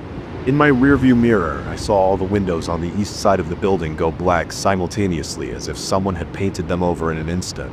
The humming followed me for several blocks before fading away. I drove straight to the airport and booked the first flight home, emailing my boss that I had a family emergency. I never got my suitcase back. I never found out what would have happened if I'd stayed. I never got an explanation for those messages or the sounds or any of it. But sometimes when I'm lying awake at night in my own bed, I hear that humming just for a moment right before dawn. And I check the walls for tiny messages, written in precise handwriting, warning me about the sunrise. Last week, I got an email from the Bradford Hotel's booking system, a confirmation for a reservation I never made for room 412, one night only. The checkout time was listed as dawn. I deleted the email immediately and blocked the address. But I know it doesn't matter. They have my information now. They know who I am. And somewhere in that old hotel, on a wall in room 412, I'm sure there's a new message. One that has my name on it, one that's waiting for me to come back. I check my blinds every night now, making sure no light can get through. I've installed blackout curtains in every room of my house, set up emergency generators in case the power goes out, bought extra flashlights, batteries, backup phone chargers. Because I know that someday I'll get another email, or a text, or a letter. And this time, I won't be able to ignore it. This time I'll make sure I check in. But until then, I keep myself busy. I keep moving forward. Try not to think about what's waiting in those hotel rooms. Try not to wonder about what happens when the sun rises. And I never ever make travel plans that require an overnight stay. Some people have told me I'm being paranoid. That I should see someone, talk through what happened. They say it was probably just stress, or exhaustion, or an overactive imagination. Maybe they're right. But they haven't seen those messages, haven't heard that humming, haven't felt the walls vibrate under their fingers as sunrise approaches. They don't check their email with dread every morning, wondering if today's the day another reservation confirmation will arrive. They don't wake up in a cold sweat at 6:33 a.m. every day, exactly 9 minutes before dawn. I could try to forget about it, could convince myself it was all in my head, could go back to my normal life, taking business trips and staying in hotels like everyone else. But I know better now. I've seen what's written on those walls. And somewhere in Milwaukee, in an old hotel downtown, the messages are still there. Still warning anyone who looks closely enough. Still counting down to sunrise. The piano notes hit me first, clear and precise, floating down the empty hallway of the house I was viewing. 3 distinct notes in succession. Then silence. My realtor, Sarah Wilson, had stepped outside to take a phone call, leaving me alone to explore the second floor. The sound drew me forward before I could process what I was hearing in a house that was supposed to be empty. I stood frozen in the upstairs hall, my shoes sinking into the thick burgundy carpet. The sound came again. The same 3 notes, methodical and deliberate. C sharp, F, A flat. The progression pulled at something in my memory, but I couldn't place it. I'm no musician, just someone who took unwanted lessons as a kid. My footsteps were muffled as I moved toward the partially open door at the end of the hall. The afternoon sun slanted through dusty windows, casting long shadows across the faded wallpaper. The house had been empty for 8 months, according to Sarah, a state sale that had dragged on due to title issues. The door creaked when I pushed it wider. The room opened up before me, clearly once a formal parlor or a music room, with high ceilings and tall windows stretching nearly floor to ceiling. Heavy velvet curtains hung limply at the sides. Their deep green fabric was dulled by a thick coating of dust. And there, positioned precisely in the center of the room, sat a grand piano. It was a Steinway. I could see that much from the doorway. The black lacquered surface was dulled under a layer of gray dust, like everything else in the room. But something made me pause before stepping inside. The dust on the piano keys was in uniform. Clear fingerprints marked several keys in the middle register, fresh marks in a coating of dust, as if someone had just been playing. I crossed to the piano slowly, my shoes clicking against the hardwood floor. The sound echoed in the empty room. No other footprints marked the dust on the floor, just my own, leading from the doorway to where I now stood. The finger marks were undeniable, 5 distinct prints aligned as if someone had been positioned to play. But the keys themselves were motionless and silent. I reached out and pressed one of the marked keys. The note rang out clearly. The piano was still in tune, despite its abandoned state. The sound made me jump slightly, disrupting the heavy silence. "Hello," I called out. My voice sounded too loud in the empty room. "Is someone here?" No response. Just the faint creak and settle of the old house. I examined the piano more closely. The serial number on the inside of the lid dated it to 1923. 100 years old, almost exactly. The strings looked clean and well-maintained despite the dusty exterior. Someone had cared for this instrument even if the rest of the house had fallen into neglect. The 3 notes came again. C sharp, F, A flat, clear as crystal, but the keys didn't move. I jerked backwards, nearly stumbling over my own feet. My heart pounded against my ribs as I stared at the motionless keyboard. "Sarah," I called out louder this time. "Are you back inside?" Still no answer. I pulled out my phone and checked the time. She'd been gone less than 5 minutes. The house felt different now. The silence between the phantom notes grew heavier, more expectant. I forced myself to breathe slowly and think rationally. There had to be an explanation. Old houses make strange sounds. Maybe the piano strings were responding to temperature changes or settling wood. Maybe. The next series of notes cut off my thoughts. A full measure this time. The same 3 notes repeated twice with a different rhythm. I recognized it suddenly. Beethoven's Moonlight Sonata. The first movement played at exactly the right tempo. My hands were shaking as I pulled out my phone again, this time opening the camera app. I started recording, holding the phone steady on the keyboard. 10 seconds passed, then 20, then 30. Nothing happened. I lowered the phone, feeling foolish. And then it started. The full first movement of the sonata played with perfect technical precision. The keys remained motionless under their layer of dust, but the music filled the room. I fumbled with my phone in my haste to start recording again. The recording showed nothing, just dust-covered keys, completely still. But the music continued, each note crystal clear. I could feel the vibrations through the floor beneath my feet. This wasn't my imagination or some acoustic trick. The piano was playing itself, but the mechanism remained motionless. My first instinct was to run, to get out of the room, out of the house, and never come back. But something kept me rooted in place. The music didn't feel threatening. If anything, it felt melancholy, like someone playing alone, unaware they had an audience. "I can hear you," I said quietly once the movement ended. "I don't mean to intrude. This is your piano, isn't it?" Silence. Then a single note, middle C. "Did you live here?" I asked another single note, this time C sharp. My racing heart had slowed somewhat. The initial shock was fading, replaced by an intense curiosity.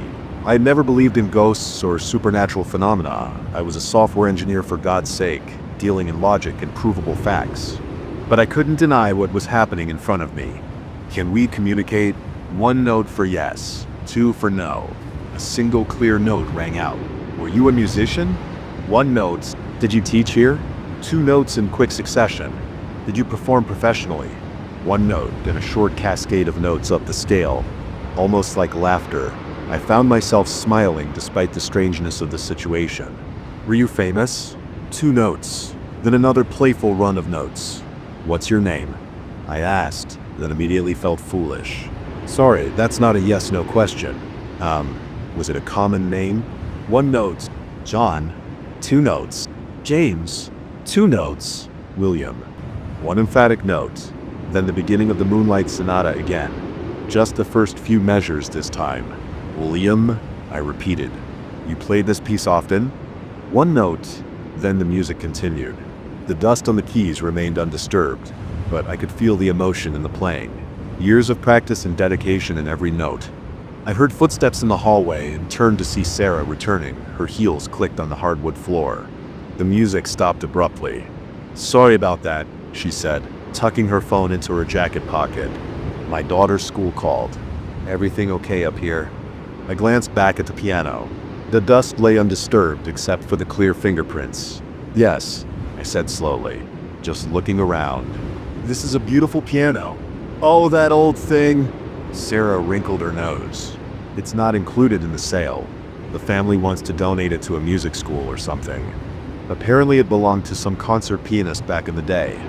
The previous owner was his great niece. I think she passed away last year." "Do you know the pianist's name?" She frowned, thinking. "William something. Started with an H. Harrison. Henderson?" "I have to check the paperwork." "Why, just curious," I said. "The piano seems special." Sarah laughed. "Well, if you're interested in the house, we should discuss the updated asking price. The family is motivated to sell." I looked back at the piano one last time as we left the room. The dust motes danced in the sunlight streaming through the windows. And for just a moment, I thought I saw a shadow move across the keys. Then it was gone.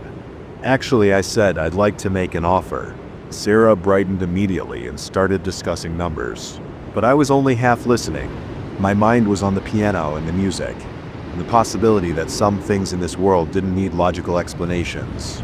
Over the next few weeks, as the paperwork moved forward, I did some research.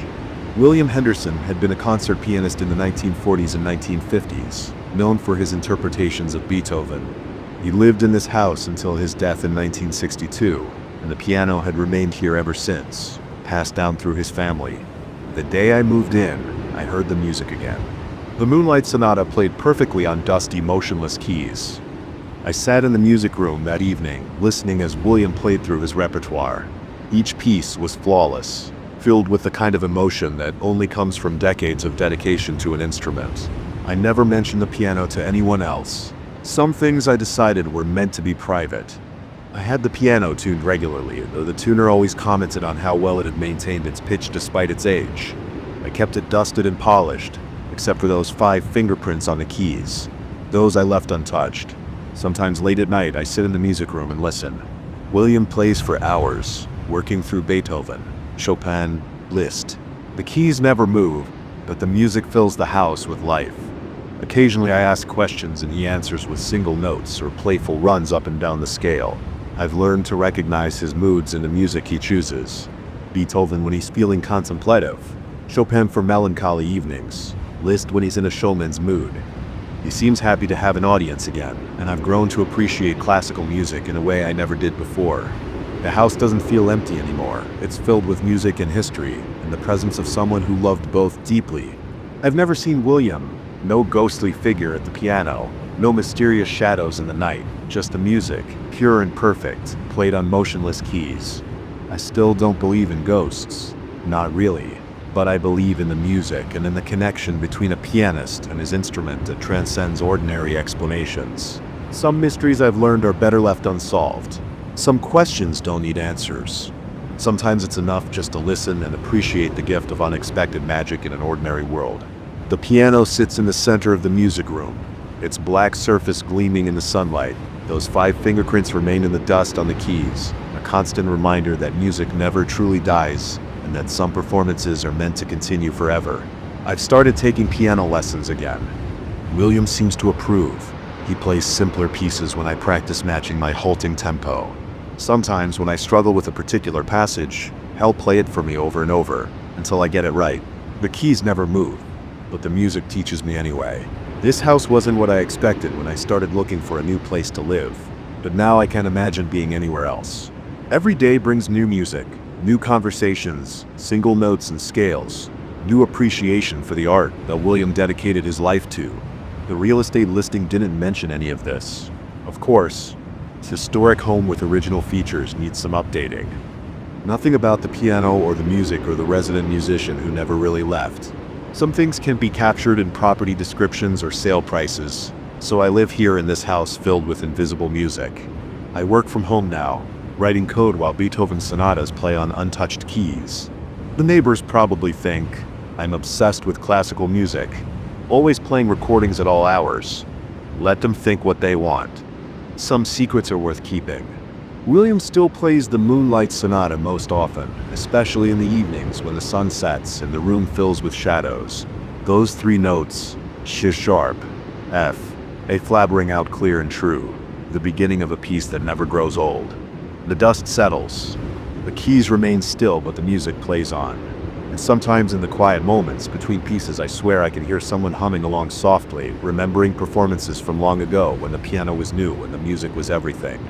But that might just be my imagination. In this house, it's hard to tell where reality ends and magic begins. I wouldn't have it any other way. The first thing I noticed when I walked into the rental house was the ticking, a loud rhythmic sound coming from an old pendulum clock mounted on the living room wall. The realtor hadn't mentioned it. She'd focused on the charming historical features and recently updated kitchen, but somehow skipped over the massive timepiece that dominated the room. I set my bags down on the hardwood floor and walked closer to examine it. The dark mahogany case stretched nearly 4 feet tall, its brass pendulum swinging back and forth behind dusty glass. The clock face showed intricate Roman numerals, but the hands were stuck at 317. Probably just needs batteries, I muttered, reaching up to open the case. The key was still in the lock, tarnished with age. The door creaked as I swung it open. Inside, I found not batteries, but an old mechanical movement complete with gears and springs. Someone had wound it recently. The pendulum was still swinging, but the hands refused to move from 317. I adjusted them manually, setting the correct time of 2:45 p.m. The minute hand immediately snapped back to 317 with a sharp click. I tried again, same result. The hands returned to 317, as if pulled by a magnet. The ticking continued, steady and unchanging. Whatever, I said, closing the case. I had more important things to worry about, like unpacking the moving truck parked outside. The clock could wait. The rest of the afternoon passed in a blur of cardboard boxes and furniture arrangements. By sunset, I had the basics set up. Bed assembled in the master bedroom, couch positioned in the living room, kitchen essentials unpacked. The clock kept ticking, marking time that never changed. That night I crashed early, exhausted from the move. The bedroom was on the second floor at the end of a long hallway lined with faded wallpaper. As I drifted off to sleep, the clock's ticking echoed up the stairs. Tick, tick, until fatigue finally pulled me under. Thump. My eyes snapped open. The sound had come from somewhere in the house, a heavy footstep on wooden floors. I lay perfectly still, listening. The digital clock on my nightstand showed 3:16 a.m. Thump, thump. More footsteps, slow and deliberate, moving along the hallway outside my bedroom. The floorboards creaked under invisible weight. My heart pounded against my ribs. I wasn't dreaming. The sounds were too real, too distinct. Someone was in the house. The footsteps stopped directly outside my door. I could hear breathing now, deep and ragged, like someone who had run a long distance. The door handle began to turn, metal scraping against metal. I launched myself out of bed, grabbing my phone from the nightstand. The screen lit up, 3:17 a.m., exactly as I fumbled to dial 911. The footsteps suddenly reversed direction, moving rapidly back down the hallway. I heard them descending the stairs, each step hitting with unnatural force. My hands shaking. I crept to the bedroom door and pressed my ear against it. Silence. Even the clock's ticking had stopped. After what felt like hours but was probably only minutes, I gathered my courage and opened the door. The hallway was empty, moonlight streaming through the windows and casting long shadows on the floor. I moved cautiously toward the stairs, phone clutched in my hand like a weapon. The living room was exactly as I'd left it, except for one detail. The clock's pendulum hung motionless behind the glass, but the hand still pointed to 3:17. I spent the rest of the night on the couch, every muscle tensed, watching the clock and listening for footsteps that didn't return. When dawn finally arrived, I called the realtor. "The house has some issues," I said, trying to keep my voice steady. "Was there anything you needed to tell me about its history?" "Not that I'm aware of," she replied cheerfully. "It's been a rental property for years." "Why do you ask?" I described the clock and the footsteps. There was a long pause on the other end of the line. "We'll look into it," she said, finally, "but I've never heard any complaints before." I spent the day at work, trying to focus on spreadsheets instead of what waited for me at home. My coworkers noticed something was off. "Rough night?" my cubicle neighbor asked, eyeing the dark circles under my eyes. "Moving stress," I muttered, and not meeting his gaze. How could I explain what had really happened? That evening, I stopped at a hardware store and bought new locks for all the doors. I spent 2 hours installing them, checking and rechecking that they were secure. The clock watched me work, its hands froze at 3:17 despite the actual time being well past 7. I also bought a security camera, a simple wireless model that connected to my phone. I set it up in the hallway, pointing it at my bedroom door. If anything moved tonight, I'd have proof. Sleep didn't come easily. I lay in bed, staring at my phone screen, showing the camera feed. The hallway remained still and silent. The digital clock ticked past midnight, then 1, then 2. At 3:16 a.m., the camera feed went black. My stomach dropped. I jabbed at the screen, trying to reconnect, but got only error messages. And then I heard it. Thump, thump. The footsteps were back, moving with the same slow, deliberate pace. I sat up in bed, my heart racing as they approached my door. The breathing started again, harsh and labored. This time I forced myself to speak. "Who's there?" My voice cracked on the words. The breathing stopped. For several long seconds, absolute silence filled the house. Then a voice responded, deep and distant, as if speaking through water. "Time stands still." The door handle began to turn. I scrambled backward until I hit the headboard, watching in horror as the door slowly opened. The hallway beyond was empty, but the air felt wrong, heavy and cold, like standing in a walk-in freezer. The footsteps started again, moving away. This time I forced myself to follow. I crept down the hallway, guided by the sound of retreating steps. They led me downstairs to the living room, where the clock's pendulum now swung with violent force, making the entire case shake. As I watched, the hands began to spin backward, faster and faster, until they became a blur. The ticking grew louder, drowning out everything else. Then silence. The hands stopped at 3:17. The cold air dissipated. The pendulum settled into its normal rhythm. Whatever presence had filled the house was gone, leaving only questions behind. The next morning, I did my own research on the house's history. The local library had archived newspapers going back decades, and I spent hours scrolling through microfilm. I found what I was looking for in an article from 1957, "Local Watchmaker Dies in Home Workshop." The story described how Harold Miller, a respected clockmaker, had been found dead in his workshop, my current living room, after suffering a heart attack. The time of death was estimated at 3:17 a.m. The article mentioned his obsession with building a perfect timepiece, one that would never lose a second. He'd worked on it for years, pouring his life savings into the project. The clock was never found after his death, except it had been found by me, or rather, it had found me. I called the realtor again. I need to know who owned this house in the 1950s. More silence, then. "Let me check the records." She called back an hour later. The property belonged to Harold Miller from 1945 until his death in 1957. His family sold it shortly after. "Why?" I explained what I discovered. To her credit, she listened without interruption. "I can help you find another rental," she offered. "Given the circumstances, no," I said, surprising myself. "I'm staying." That night I waited in the living room watching the clock. At exactly 3:16 a.m., the temperature dropped. Footsteps descended the stairs, but this time I didn't run. A figure materialized near the clock, transparent, flickering like an old television signal. An elderly man in work clothes, his hands stained with oil and brass polish. He reached toward the clock, his movements careful and precise. "Mr. Miller," I said softly. The figure turned.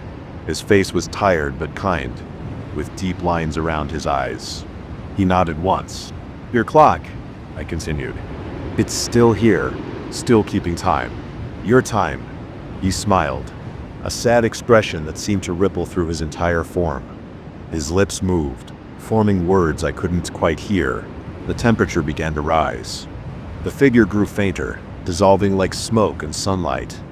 Just before he vanished completely, his hand brushed against the clock's case in a gesture of farewell. The hands remained at 3:17, but something had changed. The ticking seemed softer now, less demanding. The clock was no longer a source of fear, but a reminder of a man's passion, his life's work, his eternal connection to time itself. I still live in the house. The footsteps still come at 3:17 a.m., but they don't frighten me anymore. Sometimes I even sit up and watch as Harold makes his nightly rounds, checking his masterpiece, ensuring that in this one small corner of the world, time stands perfectly still. The clock never shows the correct time, and that's exactly how it should be. It marks a different kind of time, the moment when one man's obsession became his legacy, preserved not in hours and minutes, but in the endless tick of gears he crafted with his own hands. I've learned to live with it, this piece of frozen time. Some nights when I can't sleep, I go downstairs and sit beneath the clock, listening to its steady rhythm. The ticking reminds me that some things are meant to remain unchanged, unmoved by the rush of modern life. And if sometimes in the deepest part of night I hear footsteps, or see a ghostly figure tending to his beloved timepiece, well, that's just part of living here. We've reached an understanding. Harold and I, he maintains his vigil, and I protect his clock. After all, everyone needs something to hold on to, even after death. For Harold Miller, it's this moment, 3:17 a.m., captured forever in brass and mahogany, marked by the steady swing of a pendulum that will never stop. The realtors still ask if I want to move. They've found other properties, they say, newer ones without such complicated histories. I always decline. This house, with its frozen clock and ghostly resident, has become more than just a rental property. It's become home. Besides, someone needs to be here at 3:17 a.m. when time stands still and an old clockmaker makes his rounds. Someone needs to remember that not all hauntings are tragic, that some ghosts linger not from pain or revenge, but from love. Love for a craft, for a moment, for time itself. So I stay, and the clock ticks. And every night at 3:17 a.m., Harold Miller checks his masterpiece. Some might call it a haunting. I prefer to think of it as keeping time, just not the kind you measure with hands and numbers. The clock still marks 3:17 and always will. In this house, that's exactly what time it's supposed to be.